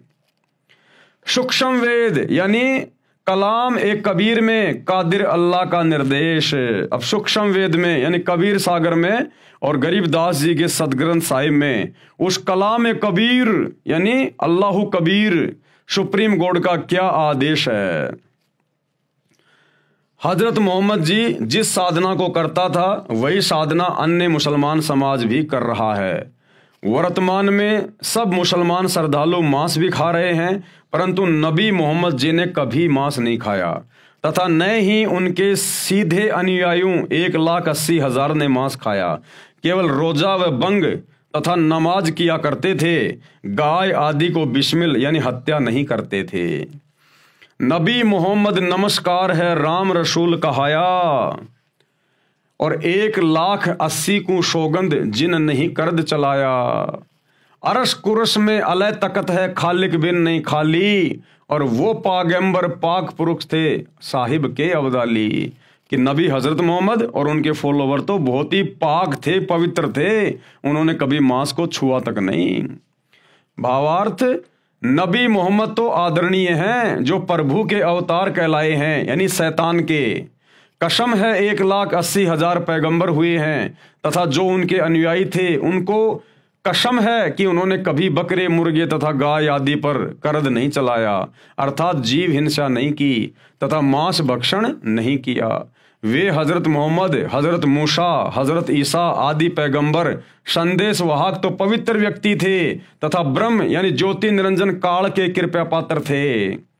परंतु जो आसमान के अंतिम छोर सतलोक में पूर्ण परमात्मा अल्लाहु अकबर अर्थात अल्लाह कबीर है, उस सृष्टि के मालिक की नजर से कोई नहीं बचा है। यानी वो कादिर अल्लाह, समर्थ अल्लाह, अल्लाहु कबीर, वो भैया 7वें आसमान पर यानी सतलोक में अपने तख्त पर सिंहासन पर बैठकर सबको देख रहा है। और फिर जो जैसा करेगा उसी के अनुसार फिर वो उसके कर्म लिखता है और उसी के अनुसार फिर जीव को भोगना पड़ता है। तो उस कादिर अल्लाह का जो 7वें दिन तख्त पे जा बैठा कबीर, जो वर्तमान में सतगुरु रामपाल जी के रूप में धरती पे प्रकट है, उन्होंने कभी किसी को मांस खाने का आदेश नहीं दिया। और फिर भी यदि ये इंसान, चाहे हिंदू हो, मुसलमान हो, सिख हो, ईसाई हो, पूरे विश्व का, यदि फिर भी ये मांस खाता है, आधी अधूरी भक्ति साधना करता है, मंदिर, मस्जिद, चर्च, गुरुद्वारों में धक्के खा रहा है, तो फिर वो उस अल्लाह के द्वारा दंडित किया जाएगा, दंडित। मारी गऊ शब्द के तीरम, ऐसे थे मोहम्मद पीरम, शब्द फिर जीवाई हंसा राख्या, मांस नहीं बाख्या, ऐसे पीर मोहम्मद भाई। यानी एक बार हजरत मोहम्मद जी ने अपनी वचन शक्ति से, अपने शब्द से एक जिंदा गाय को मार दिया। तलवार से नहीं मारा, अपने वचन से मारा, अपनी शब्द शक्ति से मारा। और उसके बाद जब वो गाय को जिंदा करने लगे तो गाय जिंदा नहीं हो पाई, उनकी बैटरी डिस्चार्ज हो गई, शब्द शक्ति नहीं रही। अब हजारों आदमी देखने वाले, पैगंबर की बेइज्जती हो रही है, पैगंबर के अनुयायी खड़े हैं, गाय जिंदा हो नहीं रही, सारे जंतर मंत्र बोल ली हजरत मोहम्मद ने। अब देखा ये तो बात बिगड़ जाएगी। उस समय हजरत मोहम्मद जी ने जो जिंदा बाबा के रूप में उनको काबा में वो कबीर परमात्मा मिला था, उनको याद किया, गुफा में जाके रो रो के अल्लाहु कबीर, अल्लाहु कबीर। और मुसलमान भाई कहते ना अल्लाहु अकबर, अल्लाहु अकबर का मतलब होता है अल्लाहु कबीरू, अल्लाहु कबीर, अकबीर। उसको जाके याद किया, क्योंकि जिंदा बाबा के रूप में कबीर परमात्मा ने हजरत मोहम्मद को ये मंत्र दिया था, ये कलमा दिया था कि तू इसका जाप किया कर, अल्लाहु कबीर, अल्लाहु कबीर। तब उसने वहां जाकर उस अल्लाहु कबीर को याद किया, तब वो कबीर परमात्मा हजरत मोहम्मद जी के सामने प्रकट हुआ, उसी जिंदा बाबा के रूप में, केवल उन्हीं को दिखाई दे रहा था। और कहा कि ए हजरत मोहम्मद, मैं इस गाय को जिंदा कर रहा हूं अपनी वचन से, अपनी शक्ति से, और दुनिया को लगेगा कि तू जिंदा कर रहा है, क्योंकि केवल हजरत मोहम्मद जी को ही दिखाई दे रहे थे परमात्मा। वो समर्थ है, चाहेगा उसको दिखाई देगा। तो परमेश्वर ने फिर उस मरी हुई गाय को अपने वचन से जिंदा किया, और लोगों को लगा कि हजरत मोहम्मद जी ने जिंदा कर दिया, हमारे नबी ने जिंदा कर दिया, और उनकी फिर से महिमा बन गई। क्योंकि परमात्मा चाहता कि लोग भक्ति पे लगे रहें, और ये शैतान, ये डुप्लीकेट अल्लाह चाहता है कि लोग भक्ति से बिल्कुल पीछे हट जाएं। ये चाहता ही नहीं भक्ति, शैतान को तो अंधेरा पसंद है, अंधेरा। वो चाहता कि ये उल्टी सीधी साधना करते रहें, मांस मिट्टी खाते रहें, और मेरे मुंह में जन्मते रहें, मरते रहें, आते रहें। और वो अल्लाह, वो कादिर अल्लाह, समर्थ अल्लाह, अल्लाहु कबीर चाहता है कि ये आत्माएं किसी भी तरह से भक्ति पे लगी रहें। और इस वर्तमान समय तक, जो वर्तमान में समय चल रहा है ना, ये भक्ति का युग है, ये भक्ति युग है। ये इस समय वो अल्लाह धरती पर संत रामपाल जी के रूप में बिल्कुल प्रत्यक्ष आया हुआ है। इस समय तक परमात्मा ने हम आत्माओं को धर्म से जोड़ के रखना था, हमारे को मनुष्य जन्म देने थे परमात्मा ने, और इस समय वो सत भक्ति देकर आज हमें पूर्ण मोक्ष का अधिकारी बना देगा, पूर्ण मोक्ष का अधिकारी। अन्यथा शैतान तो धरती से भक्ति का नामो निशान समाप्त करना चाहता है, नामो निशान। तो जैसे ही वो गाय जिंदा हुई, लोगों को लगा कि हजरत मोहम्मद जी ने जिंदा कर दी, हजरत मोहम्मद जी ने जिंदा कर दी, उनकी महिमा बन गई। अब हजरत मोहम्मद जी के शरीर छोड़कर जाने के 400-500 साल बाद में जो मुसलमान धर्म के जो ठेकेदार थे, जगह जगह जो इनकी जो संस्थाएं बन गई थी, इन्होंने एक निर्णय लिया कि क्यों ना हम उस दिन को मनाना शुरू कर दें यादगार के रूप में, जिस दिन हमारे नबी ने मरी हुई गाय को जिंदा किया था। तो सबने अपनी सहमति व्यक्त कर दी कि बहुत अच्छी बात है ये तो सभी लोगों ने क्या किया, जिस दिन हजरत मोहम्मद जी ने उस गाय को अपने वचन से मारा था और परमात्मा ने जिंदा किया था, उस दिन हजारों जगहों पर गाय काटने की शुरुआत कर दी कि इस बहाने हमारे को वो दिन याद रहेगा। तो हजारों जगह जहां जहां भी ये मुसलमान थे, इनकी जो संस्थाएं थी, वहां इन्होंने गाय काटनी शुरू कर दी। लेकिन ये गाय को खाया नहीं करते थे, मांस उस समय भी कोई नहीं खाता था, मुसलमान बड़ी नफरत करते थे। गाय को केवल काटना शुरू कर दिया उस दिन की याद बनाए रखने के लिए, और गाय को काट के फिर उसको जंगल में डाल के आ जाते थे। यह सिलसिला काफी लंबे समय तक चलता रहा। आगे चलकर एक समय भयंकर अकाल पड़ गया, अकाल, खाने को दाना भी नहीं मिल रहा लोगों को, और उसी समय उनका वो गाय काटने वाला दिन आ गया। अब हजारों जगह उन्होंने गाय काटी और जंगल में जाके फेंक के आ गए। अब जो लोग भूखे मर रहे थे मुसलमान, उन लोगों को खाने को कुछ नहीं मिल रहा था। अपनी जान बचाने के लिए वे लोग उस गाय का मांस उठाकर ले आए और उन्होंने पकाकर खाना शुरू कर दिया।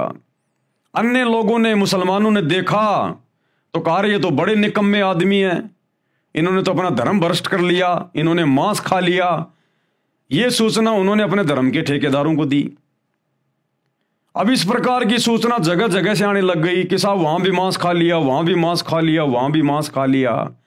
अब कोई 2, 4, 5 होते तो उनको कोई सजा भी देते। सबको पकड़ पकड़ के लेके आ गए वो गांव वाले कि साहब देखो इसने मांस खाया, उस गाय का इसने मांस खाया। अब धर्म के ठेकेदारों ने देखा ये तो हजारों आदमी हैं, 1-2 को सजा दे दें, हजारों को कैसे दें, तो बात बिगड़ेगी। तो बाद में उन्होंने आपस में सलाह मशवरा किया और कहा कि भाई ऐसा है, हमने जब गाय काटी थी ना, हमने कलमा पढ़ा था, और कलमा पढ़ने के बाद में वो प्रसाद बन गया था, प्रसाद, मांस नहीं रहा, और उसको खाने से कोई पाप नहीं लगा। इस प्रकार फिर आगे चलकर ये बिजली पूरे मुसलमान समाज में गिर गई, पूरे मुसलमान समाज में। फिर तो ये परंपरा बन गई, रिवाज बन गया, कोई भी जानवर काटो कलमा पढ़ के, और कह दिया कि अब तो ये प्रसाद बन गया। अरे नालायकों, अपने बच्चों को काटो ना देखे। अगर ये कलमा पढ़ने से अगर मांस अगर प्रसाद बन रहा है और उसकी रूह जन्नत में जा रही है, ये मुल्ला मौलवी जब ये काटते हैं ये कलमा पढ़ के किसी भी जानवर को, तो कहते हैं हे अल्लाह, इसकी रूह को, इसकी आत्मा को जन्नत में जगह देना। जैसे अल्लाह इनके बाप का नौकर है कोई, जो जैसा ये कहेंगे अल्लाह वैसा ही करेगा। ये मनमुखी सोच है, मनमुखी धारणा। अगर इसी प्रकार कलमा पढ़ के अल्लाह से पुकार करके अगर किसी की गर्दन काटने से जन्नत मिलती है, तो पूरा मुसलमान समाज मस्जिदों में धक्के क्यों खा रहा है? जन्नत के लिए। काबा में क्यों जाता है? हज करने क्यों जाता है? जन्नत के लिए। अगर ऐसे ही जन्नत मिलती है तो अपने परिवार वालों की गर्दन काट कलमा पढ़ के, और उनके शरीर को तो खा ले प्रसाद समझ के कि ये तो प्रसाद बन गया, उसको तो प्रसाद समझ के खा ले, और आत्मा उसकी जन्नत में चली गई। अरे जन्नत के लिए तो भक्ति कर रहे हैं, तो इससे अच्छा मौका और क्या? जब तुम जानवरों को जन्नत में भेज रहे हो और उसके शरीर को प्रसाद बना के खा रहे हो, तो अपने बच्चों को काट काट के खाओ ना। तुम काटोगे, कलमा पढ़ोगे, आत्मा तो उसकी जन्नत में चली गई, और बाकी बच गया उसका शरीर, उसको पका पका के खाओ अपने घर पे। तो ये ड्रामेबाजी है, ड्रामेबाजी। ये नहीं चलेगी उस अल्लाह के दरबार में। तुमने उस दरगाह का महल नहीं देखा, धर्मराज के तिल तिल का लेखा। तो एक छोटा सा सत्संग गुरुदेव भगवान इस कादिर अल्लाह के मुख कमल से कि किस प्रकार से मुसलमान धर्म में ये मांस खाने की शुरुआत हुई, शैतान की प्रेरणा से। सुनिएगा। परमात्मा ने कहा क्या हुआ कि जब हजरत मोहम्मद जी ने वह गाय मार दी वतन तय पर जीवित ना हुई, अपने सारे कलमे पढ़ लिए उसने, तब कहते हैं मुझे याद किया कि हे जिंदा रूप वो परमात्मा, मेरी मदद करो, मेरी इज्जत रखो। कहते हैं हम शब्द स्वरूपी बेग गया रे, तुरंत पहुंच गए हम, और मुई गऊ हम तत्काल जवाई। अब परमात्मा शब्द स्वरूपी यानी अपने सह शरीर आते हैं, लेकिन वो शरीर अन्य को दिखाई नहीं दे रहा, हजरत मोहम्मद को दिखाई दे रहे थे। वो महात्मा आ गया मेरे पास जो मुझे ऊपर लेकर गया था। और तब परमात्मा ने कहा कि रुक जा, मैं जीवित करता हूं। परमात्मा ने थपकी मारी, वो जीवित गाय जीवित होगी। लेकिन वो हजरत मोहम्मद को दिख रहे थे। हजरत मोहम्मद को परमात्मा ने कह दिया था कि ये लोग समझेंगे कि तूने ही जीवित कर दी है, मैं इनको दिखाई नहीं दे रहा हूं। तब परमात्मा, उसके बाद हजरत मोहम्मद जी की वाह वाह होगी, और उनके अनुयायियों ने कहा कि देख लो भाई विरोधियों, हमारे नबी पूर्ण नबी हैं। अब उसके कुछ हजरत मोहम्मद जी के यानी शरीर प्राण त्याग जाने के उपरांत कई वर्षों 400-500 वर्ष के बाद तक, कुछ दिनों के बाद कुछ मुसलमान लोगों ने इकट्ठा होकर के एक स्कीम बनाई कि भी हमारे हजरत मोहम्मद जी ने जिस दिन गायें मार कर जीवित की थी उस दिन को मनाया करेंगे।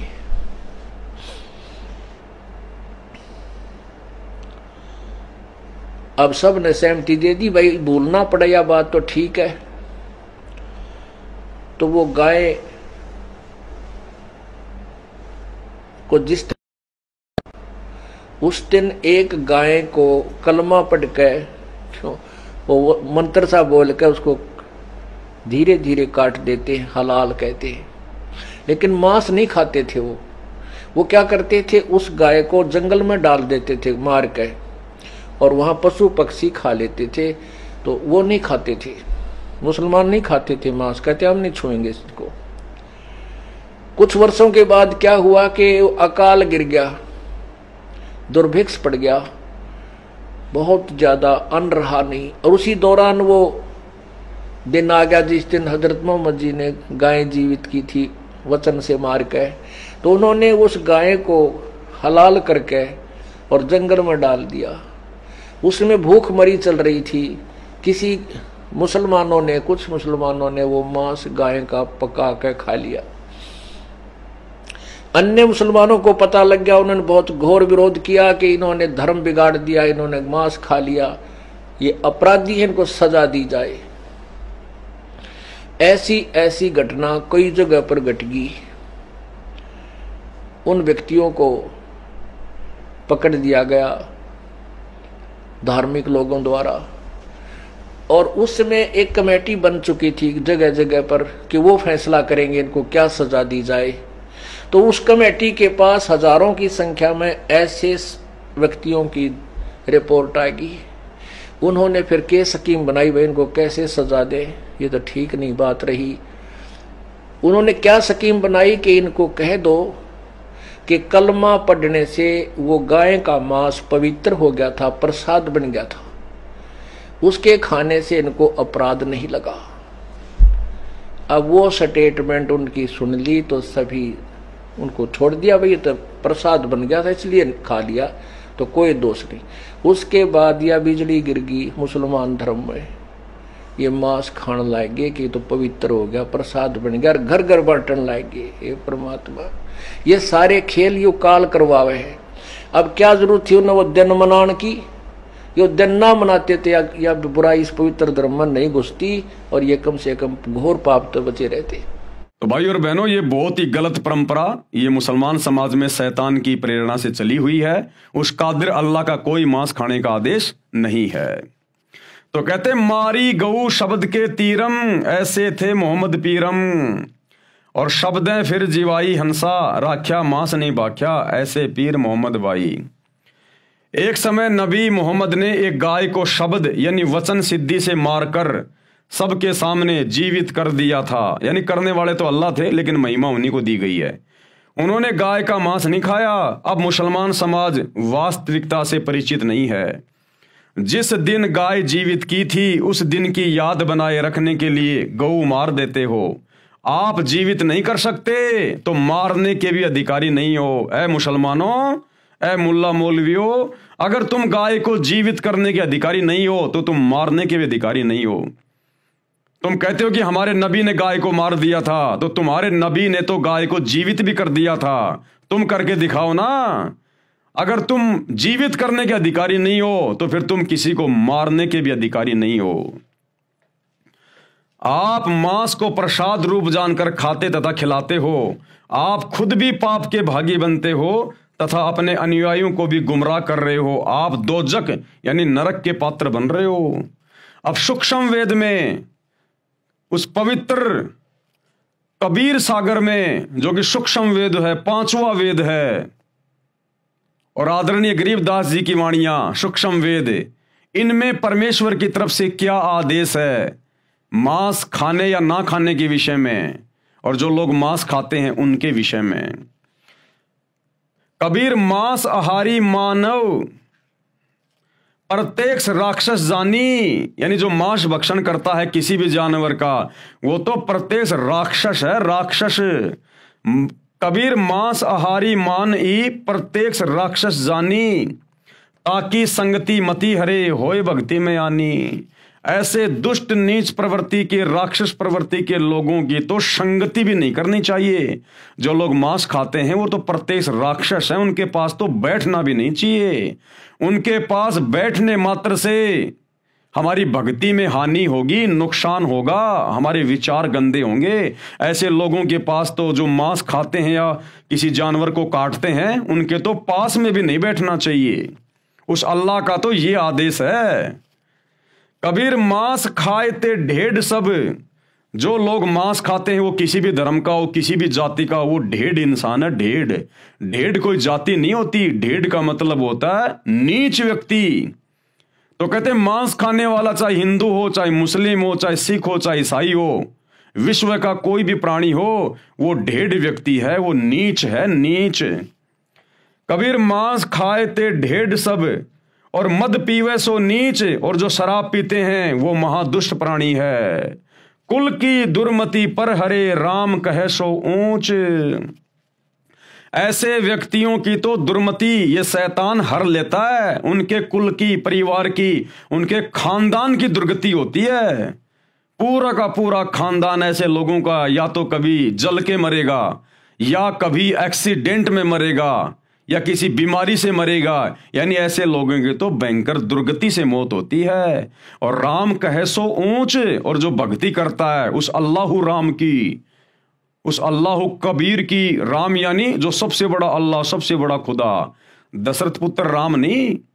त्रेता युग में जो रामचंद्र जी आए थे वो तो खाली उनके शरीर का नाम था राम, केवल उनकी पहचान थी। वास्तव में राम कौन है? राम यानी अल्लाह, खुदा, सबसे बड़ा भगवान। कहते हैं जो उसकी भक्ति करेगा वो ऊंच है, वो सर्वश्रेष्ठ आत्मा है। कबीर मांस बखे और मद पीवे, यानी जो जो लोग मांस खाते हैं और शराब पीते हैं, और धन वैश्याशो खाए, और जो लड़कियों से धंधा करवाते हैं, वैश्यावर्ती का धंधा करवाते हैं, और जुआ खेले, चोरी करे, और जो लोग जुआ खेलते हैं और चोरी करते हैं, अंत समूड़ा जाए, अंत में उनकी दुर्गति होगी, बर्बादी। और वर्तमान में ये जो शेयर मार्केट का जो काम है, ये जुए की श्रेणी में आता है, जुए की श्रेणी में, जुआ खेलने की श्रेणी में। तो कहते हैं ऐसे लोगों की तो अंत में दुर्गति होगी, उनका तो समूड़ा नाश जाएगा। कौन? मांस खाने वाले, शराब पीने वाले, नशा करने वाले, और धन वैश्या से खाए, यानी लड़कियों से जो वैश्यावर्ती करवाता है फिर उस पैसे को खाता है, यानी उस पैसे से अपना पेट भर रहा है। जुआ खेलने वाला और चोरी करने वाला, अंत समूला जाए। कबीर मांस मांस सब एक हैं कि नालायको, मांस चाहे इंसान का हो, चाहे जानवर का, चाहे आपके बेटा बेटी का हो, चाहे मुर्गे और हिरण का। कहते हैं मांस मांस सब एक हैं, मुर्गी हिरण गाय, आंखों देख नर खात है, ते नर नरक में जाए। और फिर भी ये इंसान उसको खा रहा है काट काट के। कहते हैं अंत में वो नरक में जाके गिरेगा, दोजख की आग में जाके गिरेगा। वो चाहे हिंदू हो, चाहे मुसलमान हो, चाहे विश्व का कोई भी प्राणी क्यों ना हो, जो एक मांस दूसरे मांस को खा रहा है।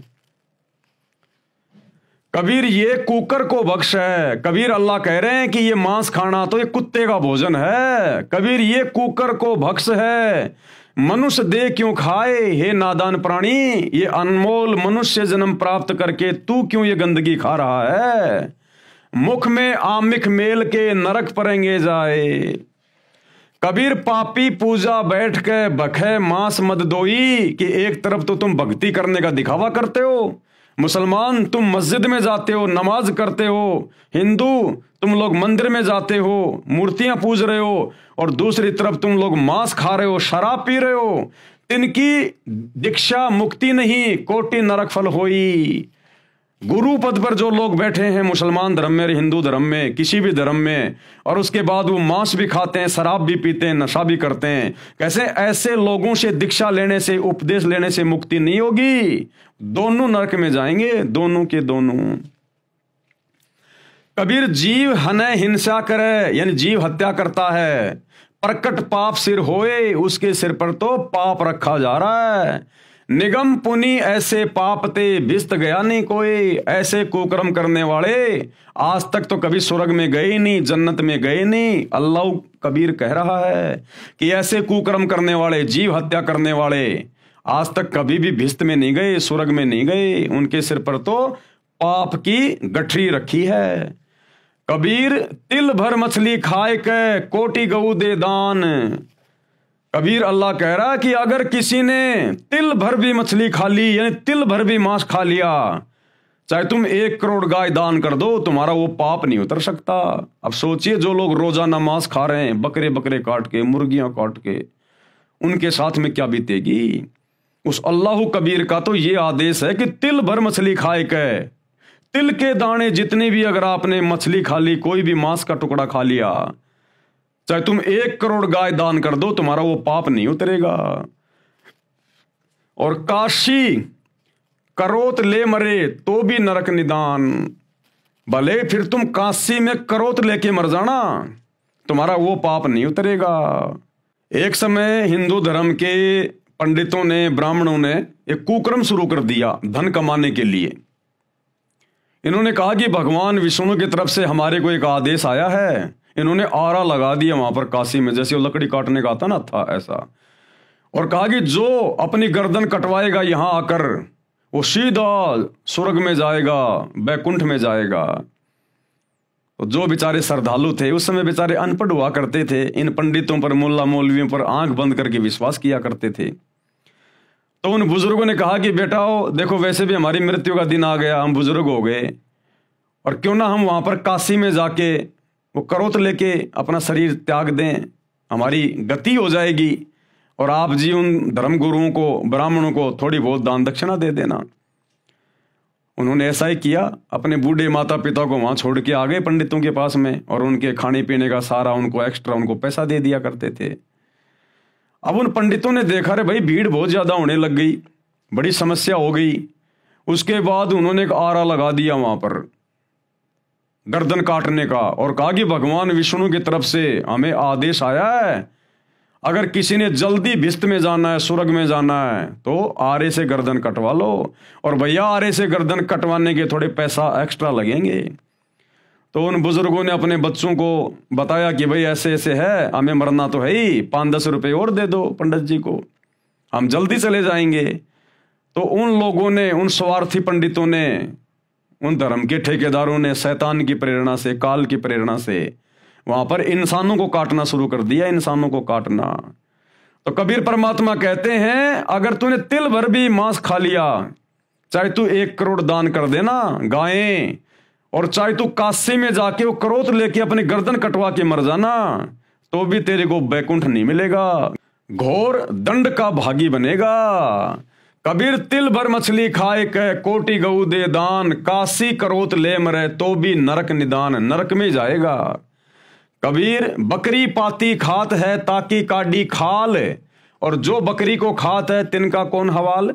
कबीर परमात्मा अल्लाह कबीर मांस खाने के विषय में हम नर और नारियों को चेता रहे हैं कि ए मूर्खो, इस शैतान के प्रभाव में आके जो तुम ये कुकर्म कर रहे हो ना, उस अल्लाह का क्या आदेश है कि बकरी पाती खात है ताकि काडी खाल, कि नादानो विचार करो, बकरी शाकाहारी जानवर होता है, बेचारी घास फूस खा के किसी का दिल नहीं दुखाती, कोई हत्या नहीं करती, बेचारी सारा दिन घास फूस खा के अपना पेट भरती है, और उस बकरी की भी अंत में खाल उतारी जाती है।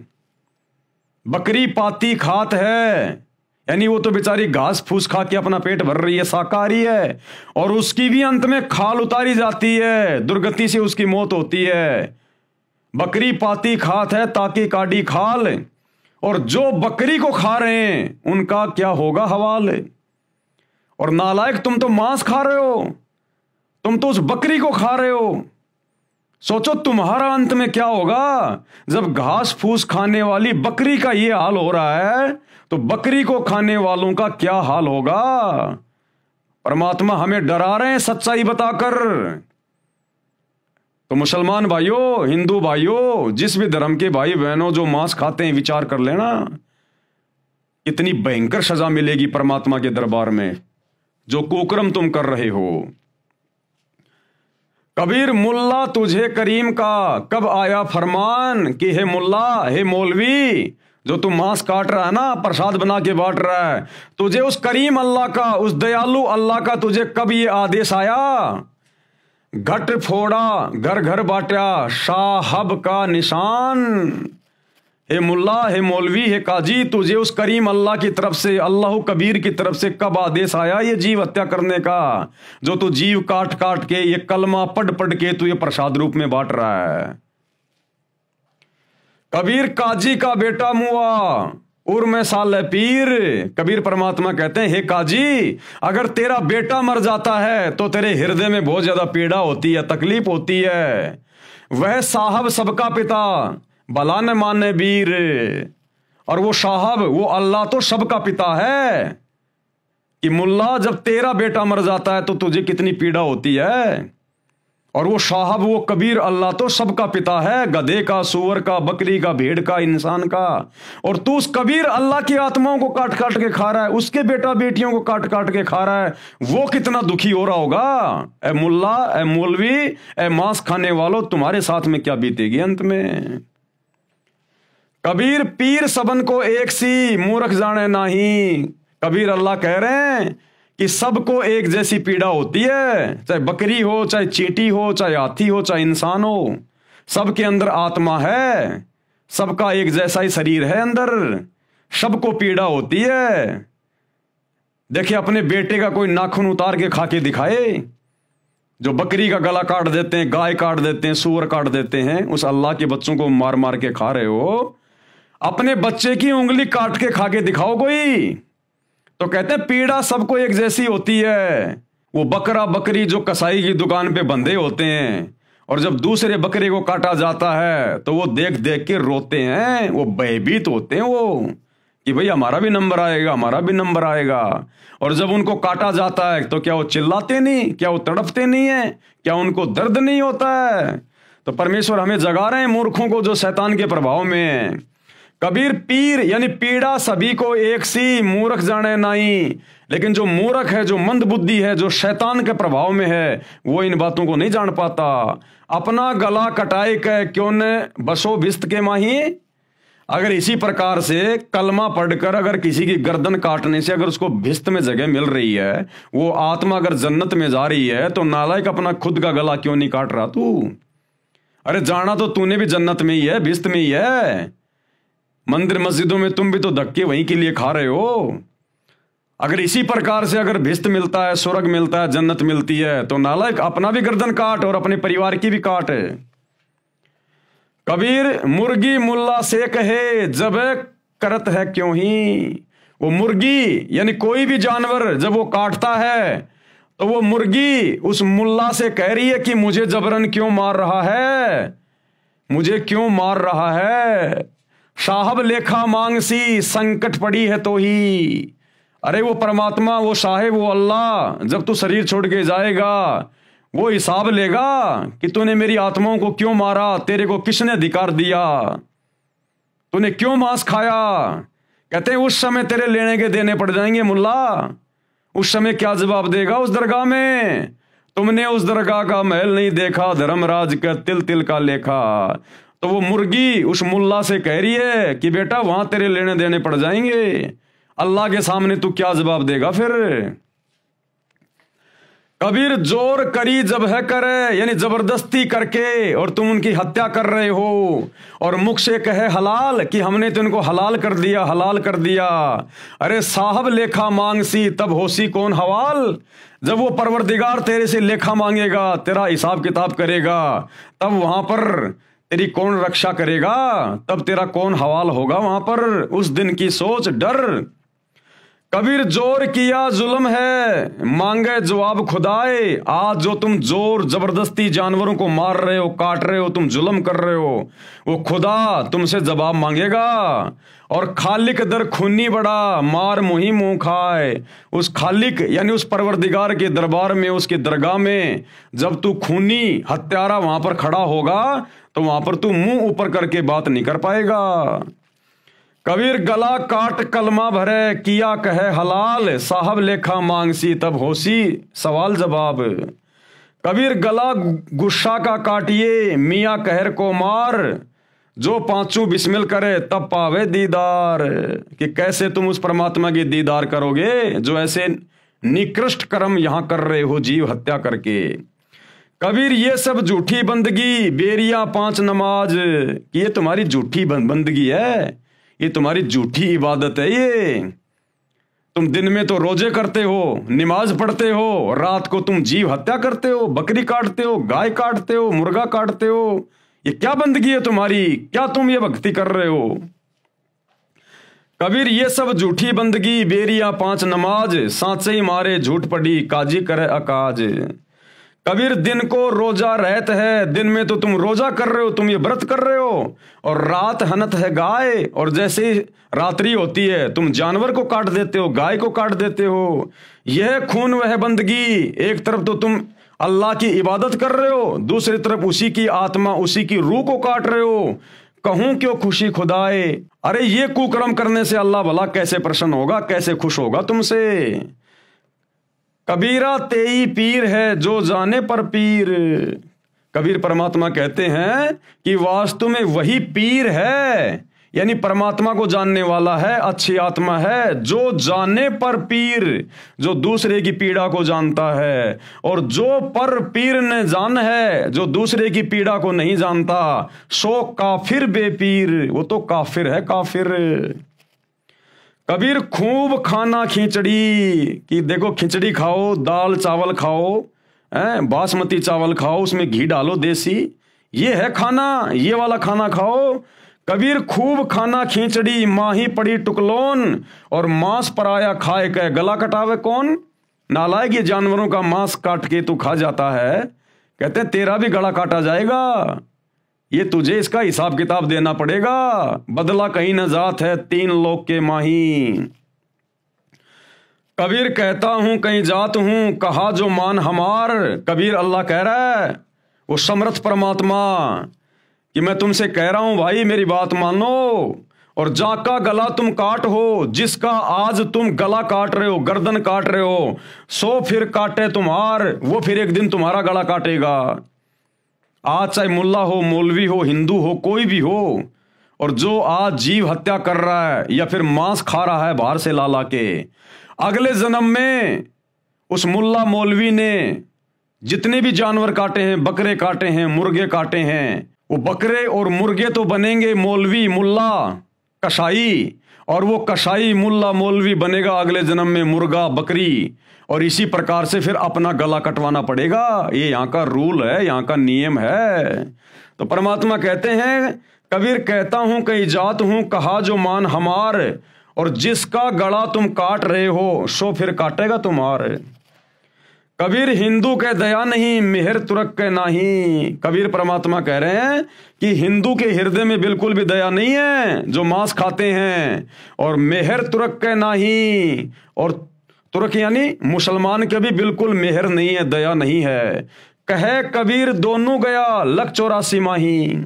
ऐसा कुकर्म करने वाला चाहे हिंदू हो चाहे मुसलमान हो, दोनों 84 लाख योनियों में जाएंगे, गधे कुत्ते बन के अपना कर्म भोगेंगे। कबीर मुसलमान मारे करद से, यानी मुसलमान कहता है हम तो झटके से नहीं मारते, हम तो हलाल करते हैं, धीरे से गला काटते हैं, दर्द नहीं होता।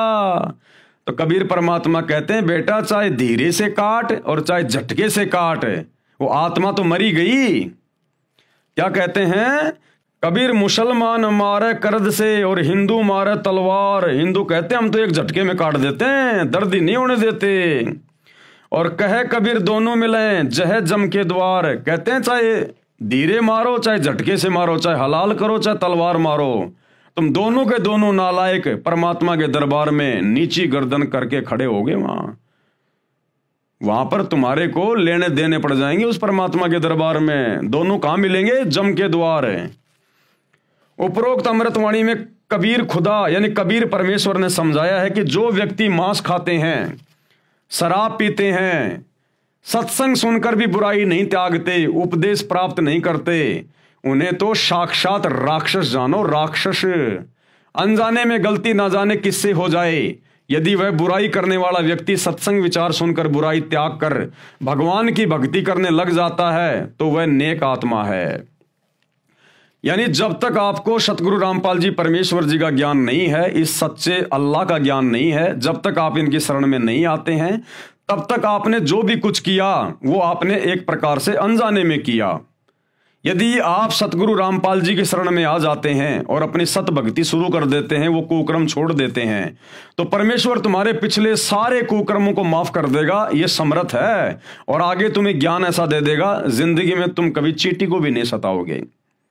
और भाई यदि तुम सतगुरु रामपाल जी की शरण में आए नहीं और तुमने जितनी भी जीव हत्या की हैं, भैया तुमने फिर अपना वो भोग भोगना पड़ेगा। उतनी बार तुमने वो जानवर बनने पड़ेंगे जितने जानवरों के तुमने गले काटे हैं। वह चाहे किसी भी जाति व धर्म का हो, जो मांस आहार तथा सुरापान त्याग कर यानी नशा करना छोड़कर प्रभु भक्ति नहीं करता, वह तो ढेढ़ यानी नीच व्यक्ति है। मांस खाए ते ढेढ़ सब और मद पीवे सो नीच। चाहे किसी जातीय धर्म का हो, भावार्थ है कि उच्च कर्म करने वाला उच्च है तथा नीच कर्म करने वाला नीच है। जातीय धर्म विशेष में जन्म मात्र से ऊंच नीच नहीं होता। अगर कोई ब्राह्मण ये कहता कि मैं तो ऊंची जाति का हूं, और अगर वो मांस खाता है, शराब पीता है, जुआ खेलता है, चोरी करता है, झूठ बोलता है, तो वो सबसे बड़ा नीच है, सबसे बड़ा नीच है। और जिसको लोग नीच समझते हैं, छोटी जाति वाले, वो अगर ये जीव हत्या करना छोड़कर मांस वगैरह नहीं खाता, शराब नहीं पीता, चोरी जारी नहीं करता और भगवान की भक्ति करता है, तो उस ब्राह्मण से लाख गुना ऊंच है वो, लाख गुना ऊंच। यानी जाति से कोई ऊंचा नीचा नहीं होता, कर्मों से लोग ऊंचे नीचे होते हैं। जाति या धर्म विशेष में जन्म मात्र से ऊंच नीच नहीं होता। जिन भक्तों ने उपदेश ले रखा है, अब देखो भाई और बहनों ध्यान से सुनना, आप और हम जितने भी सतगुरु रामपाल जी परमेश्वर जी के इस अल्लाह कबीर के फॉलोवर हैं, भगत हैं, हमारे लिए परमात्मा कितनी अच्छी शिक्षा दे रहे हैं। क्या कह रहे हैं गुरुदेव? ये जितने भी प्रकार के लोग जो इस प्रकार के कुकर्म कर रहे हैं ना, ये कोई मांस खा रहा है, कोई शराब पी रहा है, कोई बीड़ी पी रहा है, कोई हुक्का पी रहा है, कोई तमाकू पी रहा है, कोई राजनीति कर रहा है, हमें गुरुदेव भगवान ने, अल्लाह कबीर ने ऐसे लोगों के पास में बैठने से भी मना किया है। क्या कह रहे हैं? जिन साधकों ने यानी भक्तों ने उपदेश ले रखा है, उन्हें उपरोक्त प्रकार के बुराई करने वालों के पास नहीं बैठना चाहिए, जिससे आपकी भक्ति में बाधा पड़ेगी।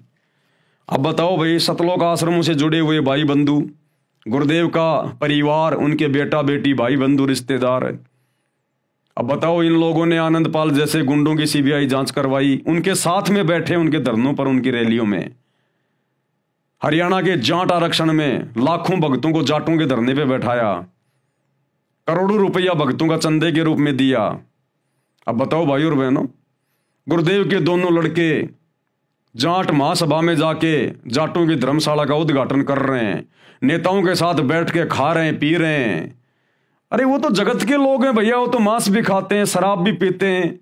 उक्का तो हरियाणा के जाटों का कभी बंद ही नहीं होता। और गुरुदेव मना कर रहे हैं कि भक्तों ने ऐसे लोगों के पास में बैठना ही नहीं चाहिए जो मांस खाते हैं, शराब पीते हैं, तम्बाकू पीते हैं, नहीं तो तुम्हारी भक्ति बिगड़ेगी। ये आदेश हो गया भगवान का। तो सोचिए आप और हम सत्सेवक भाई बहन जिनको गुरुदेव ने साथ संगति से जोड़ दिया, हम तो ऐसे लोगों की शक्ल देखना भी पसंद नहीं करते। और गुरुदेव का परिवार और ये लाखों की संगत जो आश्रमों से जुड़ी है, ये नादानी में ऐसे जगत वाले लोगों की गोद में जाके बैठ रही है।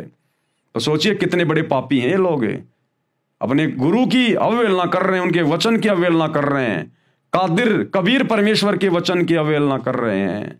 क्या बीतेगी इनके साथ में। जिन भक्तों ने उपदेश ले रखा है उन्हें उपरोक्त प्रकार के बुराई करने वालों के पास नहीं बैठना चाहिए, जिससे आपकी भक्ति में बाधा पड़ेगी। जो व्यक्ति मांस भक्षण करते हैं, शराब पीते हैं, जो स्त्री वैश्यावर्ती करती है तथा जो व्यक्ति उससे व्यवसाय करवाकर वैश्या से धन प्राप्त करते हैं और जुआ खेलते हैं तथा चोरी करते हैं, समझाने से भी नहीं मानते, वह तो महापाप के भागी हैं तथा घोर नरक में गिरेंगे। मांस चाहे गाय, हिरण तथा मुर्गी आदि आदि किसी भी प्राणी का है, जो व्यक्ति मांस खाते हैं वे नरक के भागी हैं। जो व्यक्ति अनजाने में मांस खाते हैं, जैसे आप किसी रिश्तेदारी में गए, आपको पता ही नहीं लगा कि सब्जी है या मांस, आपने खा लिया, तो आपको दोष नहीं है, परंतु आगे से अति सावधान रहना है। अगर धोखे से अगर किसी भगत को या किसी व्यक्ति को अगर कोई मांस खिला दे सब्जी के बहाने, या किसी कोल्ड ड्रिंक में शराब डाल के पिला दे, बियर डाल के पिला दे धोखे से, और यदि आपने मांस खा लिया, वो शराब पी ली, यदि आपने धोखे से, भले आपने सतगुरु रामपाल जी से उपदेश ले रखा है, और यदि आपके साथ में किसी ने धोखा कर दिया इस प्रकार से, तो आपकी मर्यादा खंडित नहीं है, आपका नाम खंडित नहीं है। लेकिन आगे से उन लोगों की, उन दुष्टों की शक्ल भी नहीं देखनी हमने। आगे से हमने अति सावधान रहना है, अति सावधान। तो परमात्मा हमें भी कुछ सावधानियां बता रहे हैं। तो आपको दोष नहीं है, परंतु आगे से अति सावधान रहना है।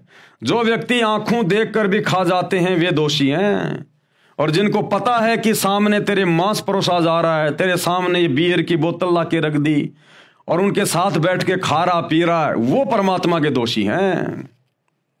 जो व्यक्ति आंखों देखकर भी खा जाते हैं वे दोषी हैं। ये मांस तो कुत्ते का आहार है, ये तो कुत्ते का भोजन है, मनुष्य शरीरधारी के लिए वर्जित है, यानी मना है। जो गुरुजन मांस भक्षण करते हैं तथा शराब पीते हैं, उनसे नाम दीक्षा प्राप्त करने वालों की मुक्ति नहीं होती, अपितु महान नरक के भागी होंगे। जो व्यक्ति जीव हिंसा करते हैं, चाहे गाय, सुअर, बकरी, मुर्गी, मनुष्य आदि किसी भी प्राणी को स्वार्थवश मारते हैं, वे महापापी हैं। भले ही जिन्होंने पूर्ण संत से पूर्ण परमात्मा का उपदेश भी प्राप्त है, वे कभी मुक्ति प्राप्त नहीं कर सकते। जरा सा यानी तिल के समान भी मांस खाकर भक्ति करता है, चाहे करोड़ गाय दान भी करता है, उस भगत की साधना भी व्यर्थ है। मांस आहारी व्यक्ति चाहे काशी में करोध से गर्दन छेदन भी करवा ले, वह भी नरक में जाएगा। नोट, अब ये काशी में एक करोध का सिस्टम क्या था गुरुदेव बता रहे हैं। काशी बनारस के हिंदुओं के स्वार्थी गुरुओं ने भगत समाज में भ्रम फैला रखा था कि जो काशी में मरता है वह स्वर्ग जाता है। अधिक भीड़ होने लगी, तब एक और घातक योजना बनाई। उसके तहत कहा कि जो जल्दी स्वर्ग जाना चाहता है उसके लिए गंगा पर एक करोत भगवान का भेजा हुआ आता है, उससे गर्दन कटवाने वालों के लिए स्वर्ग के दरवाजे खुले रहते हैं। उन स्वार्थी गुरुजनों ने मनुष्य हत्या के लिए एक हत्था खोल दिया। श्रद्धालु भक्तों ने आत्म कल्याण के लिए वहां गर्दन कटवाना भी स्वीकार कर लिया, परंतु ज्ञानहीन गुरुओं के द्वारा बताई साधना से भी कोई लाभ नहीं होता। इसलिए कहा है कि मांस खाने वाला चाहे कितनी भी भक्ति तथा पुण्य व दान तथा बलिदान करे, उसका कोई लाभ नहीं। बकरी पाती खात है, वाकी काडी खाल, और जो बकरी को खात है उसका कौन हवाल। बकरी जो आपने मार डाली वह तो घास फूस पत्ते आदि खाकर पेट भर रही थी। इस काल लोक में ऐसे शाकाहारी शरीफ पशु की भी हत्या हो गई तो जो बकरी का मांस खाते हैं उनका तो अधिक बुरा हाल होगा। पशु आदि जो हलाल बिस्मिल आदि करके मांस खाने व प्रसाद रूप में वितरित करने का आदेश दयालु यानी करीम प्रभु का कब प्राप्त हुआ कि हे मुल्ला, तुझे ये मांस काटकर प्रसाद बनाकर खाने का और बांटने का उस करीम अल्लाह परवरदिगार सुप्रीम गॉड कबीर से कब तुझे आदेश प्राप्त हुआ? क्योंकि पवित्र बाइबल उत्पत्ति ग्रंथ में पूर्ण परमात्मा ने 6 दिन में सृष्टि रची, 7वें दिन ऊपर तख्त पर जा बैठा तथा सब मनुष्यों के आहार के लिए आदेश किया था कि मैंने तुम्हारे खाने के लिए फलदार वृक्ष तथा बीजदार पौधे दिए। उस करीम यानी दयालु पूर्ण परमात्मा की ओर से आपको फिर से कब आदेश हुआ? वह कौन सी कुरान में लिखा है? पूर्ण परमात्मा सब मनुष्यों आदि की सृष्टि रचकर ब्रह्म जिसे अव्यक्त कहते हैं, शैतान जो कभी सामने प्रकट नहीं होता, गुप्त कार्य करता तथा करवाता रहता है, उसको दे दिया। यानी 6 दिन में यहाँ की सृष्टि रच के यहाँ का सारा ये कार्यभार उस सुप्रीम गॉड ने इस डुप्लीकेट अल्लाह इस शैतान को दे दिया कि ले भैया ये मेरे आदेश हैं, ये मेरा फरमान है। अगर इस प्रकार से लोग मेरे वचन में रह के अपना भक्ति करेंगे, अपना काम धंधा करेंगे तो ठीक है, यदि मेरे वचन की उल्लंघना की तो फिर घोर दंड के भागी बनेंगे। बाद में पवित्र बाइबल तथा पवित्र कुरान शरीफ या कुरान मजीद आदि ग्रंथों में जो विवरण है वह ब्रह्म यानी काल ज्योति निरंजन का तथा उसके फरिश्तों का है। अगर उसके बाद कुरान मजीद में, कुरान शरीफ में या बाइबल में अगर कहीं पर मांस खाने का जिक्र है तो वो शैतान के फरिश्तों का है, उस करीम अल्लाह का नहीं है। या फिर भूत प्रेतों का है। करीम अर्थात दयालु पूर्ण ब्रह्म अल्लाह कबीर का नहीं है। उस पूर्ण ब्रह्म के आदेश की अवहेलना किसी भी फरिश्ते व ब्रह्म आदि के कहने से करने की सजा भोगनी पड़ेगी। और एक उदाहरण दे रहे हैं गुरुदेव भगवान कि परमात्मा के संविधान को तोड़कर जो व्यक्ति शैतान के संविधान को मानकर ये उल्टे काम करेगा, मांस खाएगा, शराब पिएगा, चोरी जारी करेगा, वो फिर कैसे सजा भोगेगा। एक वो उदाहरण दे रहे हैं गुरुदेव। उदाहरण, एक समय एक व्यक्ति की दोस्ती एक पुलिस थानेदार से हो गई। उस व्यक्ति ने अपने दोस्त थानेदार से कहा कि मेरा पड़ोसी मुझे बहुत परेशान करता है। थानेदार यानी एसएचओ ने कहा कि मार लठ, मैं आप निपट लूंगा। थानेदार दोस्त की आज्ञा का पालन करके उस व्यक्ति ने अपने पड़ोसी को लठ मारा। सिर में चोट लगने के कारण पड़ोसी की मृत्यु हो गई। उसी क्षेत्र का अधिकारी होने के कारण वह थाना प्रभारी अपने दोस्त को पकड़ कर लाया और कैद में डाल दिया तथा उस व्यक्ति को मृत्यु दंड मिला। उसका दोस्त थानेदार कुछ मदद नहीं कर सका, क्योंकि राजा का संविधान है कि यदि कोई किसी की हत्या करेगा तो उसे मृत्यु दंड प्राप्त होगा। उस नादान व्यक्ति ने अपने मित्र दरोगा की आज्ञा मानकर राजा का संविधान भंग कर दिया, जिससे जीवन से हाथ धो बैठा। यानी राजा का भारतीय संविधान है, अगर कोई किसी की हत्या करेगा तो उसको मृत्यु दंड मिलेगा। लेकिन उस व्यक्ति ने अपने दोस्त थानेदार के कहने से अपने पड़ोसी के सिर में लठ मार दिया और उसकी मृत्यु हो गई। और उसके बाद राजा के संविधान अनुसार वही थानेदार जो उसी क्षेत्र का था अपने दोस्त को पकड़ के लेके आया और राजा के संविधान के अनुसार उसको जेल में डाला, उसको मृत्यु दंड की सजा हुई। फिर तो गुरुदेव समझाना चाहते हैं कि उस पूर्ण परमात्मा राजा कबीर अल्लाह का संविधान है जो 6 दिन में सृष्टि रची। उन्होंने जो भी नियम बनाए कि मांस नहीं खाना, अगर मांस खाओगे तो ये दंड मिलेगा, नशा करोगे तो ये दंड मिलेगा। अब यदि उस परमात्मा के बाद कोई इस डुप्लीकेट अल्लाह, इस डुप्लीकेट खुदा, इस शैतान यानी काल की आज्ञा मानकर या उनके फरिश्तों की आज्ञा मानकर अब यदि कोई मांस खाता है, शराब पीता है, 2 नंबर के काम करता है, तो भैया वो कबीर अल्लाह की तरफ से दंड का भागी है, दंड का भागी। ठीक इसी प्रकार पूर्ण परमात्मा की आज्ञा की अवहेलना करने वाला पाप का भागी होगा, क्योंकि कुरान शरीफ और कुरान मजीद का ज्ञान ब्रह्म यानी शैतान ज्योति निरंजन जिसे आप अव्यक्त कहते हो, यानी जो दिखाई नहीं देता, उसका दिया हुआ है। इसमें उसी का आदेश है तथा पवित्र बाइबल में केवल उत्पत्ति ग्रंथ के प्रारंभ में पूर्ण प्रभु का आदेश है। पवित्र बाइबल में हजरत आदम तथा उसकी पत्नी हवा को उस पूर्ण परमात्मा ने बनाया।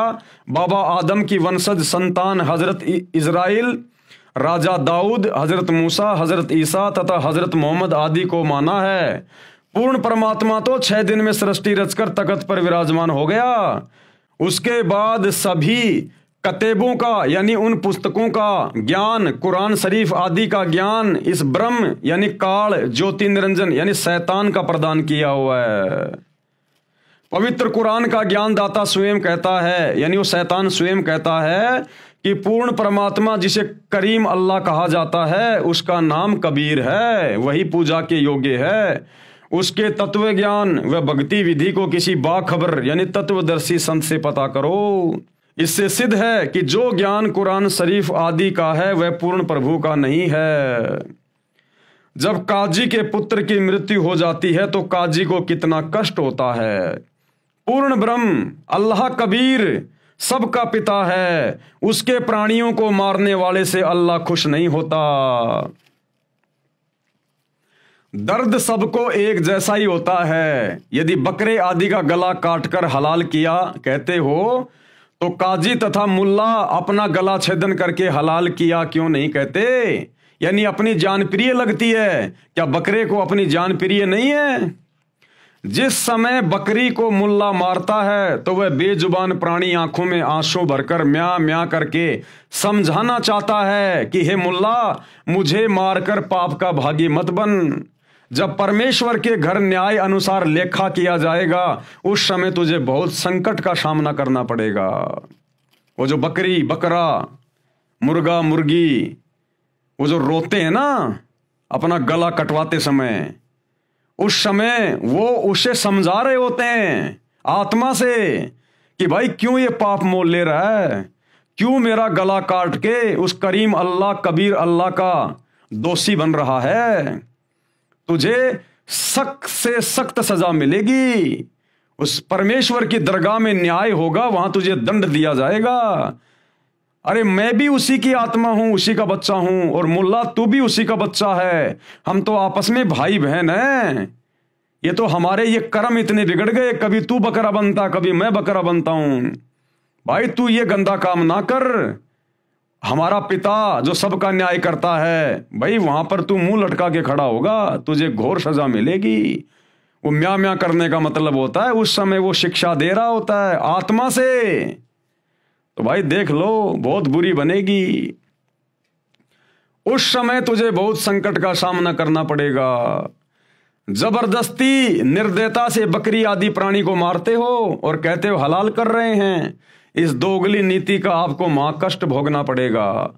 काजी तथा मुल्ला व कोई भी जीव हत्या करने वाला व्यक्ति पूर्ण प्रभु के कानून का उल्लंघन कर रहा है, वह वहां धर्मराज के दरबार में खड़ा खड़ा पीटेगा। यदि हलाल ही करने का शौक है तो काम, क्रोध, लोभ, मोह, अहंकार इन विकारों को हलाल करो। 5 समय नमाज भी पढ़ते हो तथा रमजान के महीने में दिन में रोजे यानी व्रत भी रखते हो, और शाम को गाय, बकरी, मुर्गी आदि को मारकर मांस खाते हो। एक तरफ तो परमात्मा की बंदगी करते हो, दूसरी ओर उसी के प्राणियों की हत्या करते हो। ऐसे प्रभु कैसे खुश होगा? अर्थात आप स्वयं भी पाप के भागी हो रहे हो तथा अनुयायियों यानी साबाओं को भी गुमराह करके दोषी होकर जहन्नुम में गिरोगे। कबीर परमेश्वर कह रहे हैं कि हे काजी, हे मुल्ला, आप पीर यानी गुरु भी कहलाते हो। अरे पीर तो वो होता है जो दूसरे के दुख यानी पीड़ा को समझे, उसे संकट में गिरने से बचाए, किसी को कष्ट ना पहुंचाए। जो दूसरे के दुख में दुखी नहीं होता वह तो काफिर है, यानी बेपीर है, निर्दयी है। वह पीर यानी गुरु कहलाने के योग्य नहीं है। उत्तम खाना नमकीन खिचड़ी है, उसे खाओ। दूसरे का गला काटने वाले को उसका बदला देना पड़ता है। ये जानकर समझदार व्यक्ति प्रतिफल में अपना गला नहीं कटाता। दोनों ही धर्मों के मार्गदर्शक यानी गुरु निर्दयी हो चुके हैं। हिंदुओं के गुरु कहते हैं कि हम तो एक झटके से बकरी आदि का गला छेदन करते हैं जिससे प्राणी को कष्ट नहीं होता, इसलिए हम दोषी नहीं हैं। तो फिर काटो अपने बेटा बेटी की गर्दन झटके से अगर दर्द नहीं होता है तो। तथा मुसलमान धर्म के मार्गदर्शक यानी गुरु मुल्ला मौलवी कहते हैं हम धीरे धीरे हलाल करते हैं जिस कारण हम दोषी नहीं हैं। परमात्मा कबीर साहिब जी ने कहा यदि आपका तथा आपके परिवार के सदस्यों का गला किसी भी विधि से काटा जाए तो आपको कैसा लगेगा। बात करते हैं पुण्य की और करते हैं घोर अधर्म, दोनों दीन नरक में पड़ी कुछ तो करो शर्म। कबीर परमेश्वर ने कहा हम मोहम्मद को शतलोक ले गया, इच्छा रूप वहां नहीं रही हो। कि मैं हजरत मोहम्मद को जब वो काबा में गया हुआ था हज करने के लिए, तब मैं उसको जिंदा बाबा के रूप में मिला था और उसको अपने शतलोक में लेकर गया था, लेकिन वो वहां नहीं रुका। हम मोहम्मद को शतलोक ले गया, इच्छा रूप वहां नहीं रही हो। उलट मोहम्मद महल पठाया, गुज बीरज एक कलमा लाया। तो परमेश्वर कबीर अल्लाह ने कहा कि मैंने वापस हजरत मोहम्मद को महल यानी उसके शरीर में छोड़ दी उसकी आत्मा, और गुज बीरज एक कलमा लाया, और वहां मैंने उसको एक कलमा दिया था, अल्लाहु कबीर कि तू ये नाम जाप किया कर। रोजा बंग निमाज दई रे, मैंने हजरत मोहम्मद को रोजा रखने के लिए कहा था, बंग के लिए कहा था और निमाज पढ़ने के लिए कहा था, और बिस्मिल की नई बात कही रे, ये जीव हत्या करने का मैंने कोई आदेश नहीं दिया। भावार्थ नबी मोहम्मद को मैं कबीर अल्लाह शतलोक लेकर गया था, परंतु वहां न रहने की इच्छा व्यक्त की, वापस मोहम्मद जी को शरीर में भेज दिया। नबी मोहम्मद जी को काल ब्रह्म से पर्दे के पीछे से जो आदेश मिला था, उस आदेश में काल ने भी रोजा बंग, ऊंची आवाज में प्रभु स्तुति करना तथा 5 समय की नमाज करना तो कहा था, परंतु गाय आदि प्राणियों को बिस्मिल करने यानी मारने को नहीं कहा। कुरान में बाद में फरिश्ते का आदेश लिखा है जो कि महापाप है। यानी परमेश्वर कह रहे हैं कि रोजा बंग नमाज दई रे, कि ये थोड़ी बहुत भक्ति करने के आदेश तो दिए गए थे हजरत मोहम्मद को, लेकिन बिस्मिल की नहीं बात कही रे, लेकिन ये गाय काटने की, हत्या करने की, ये हमने किसी प्रकार का कोई इनको आदेश नहीं दिया। ये तो शैतान ने और उसके फरिश्तों ने फिर ये आदेश आगे मुसलमान धर्म में दिया है। तो भाई जो लोग मांस खाते हैं ये उल्टे कर्म कर रहे हैं, जीव हत्या कर रहे हैं, और सच्चे खुदा की सच्ची इबादत ना करके इस डुप्लीकेट अल्लाह को, शैतान को ही अपना खुदा मान के जो मुसलमान भाई अपनी इबादत कर रहे हैं, भाई परमात्मा के दोषी बन रहे हो। परमात्मा के ये उस मालिक का संविधान धीरे धीरे आप लोगों की आंखों के सामने आ रहा है। ये मेरे वीडियो केवल आप लोगों तक जानकारी पहुंचाने के लिए हैं, बाकी आपको विशेष जानकारी आपको सतगुरु रामपाल जी के सत्संगों से प्राप्त होगी। आपकी आत्मा पे विशेष चोट लगेगी, प्रभाव पड़ेगा, आपका हृदय परिवर्तित होगा जब आप सतगुरु रामपाल जी के मुख कमल से उनके सत्संग सुनना शुरू करोगे। ये हमारे द्वारा वीडियो बनाना तो केवल एक नॉलेज मात्र है, एक संदेशा है आप लोगों तक पहुंचा रहे हैं कि आप लोग सतगुरु रामपाल जी के सत्संग सुनना शुरू करें। आगे भाई और बहनों, कल हम देखेंगे पवित्र ग्रंथ कुरान में प्रवेश से पहले ये जो 6 वीडियो बने हैं, ये 6 वीडियो तो एकमात्र भूमिका बनी है, भूमिका मुसलमान भाइयों को समझाने के लिए कि तुम्हारी कुरान शरीफ क्या कहती है, बाइबल क्या कहती है, कुरान मजीद क्या कहती है, अल्लाह कौन है, शैतान कौन है, मांस खाने का आदेश अल्लाह का है या शैतान का है, सच्ची भक्ति क्या है, सच्ची इबादत क्या है। ये केवल एक भूमिका बनी है अभी तक जो 6 वीडियो बने हैं। कल जो 7वां वीडियो आप देखेंगे रात्रि 8 बजे, तो परमेश्वर कह रहे हैं पवित्र ग्रंथ कुरान में प्रवेश करने से पहले ये आगे का जो ज्ञान है मुसलमान धर्म की पुस्तकों का, ये कल से शुरू होगा, कल से। तो सभी भाई बहन कल रात्रि 8 बजे दास के Facebook page Pawan Das is live के ऊपर लाइव जुड़ें। तब तक गुरुदेव भगवान हम सबको आज्ञा दें, इजाजत दें, सद्बुद्धि दें, आशीर्वाद दें। बंदी छोड़ अल्लाह कबीर, सतगुरु रामपाल जी परमेश्वर की जय हो।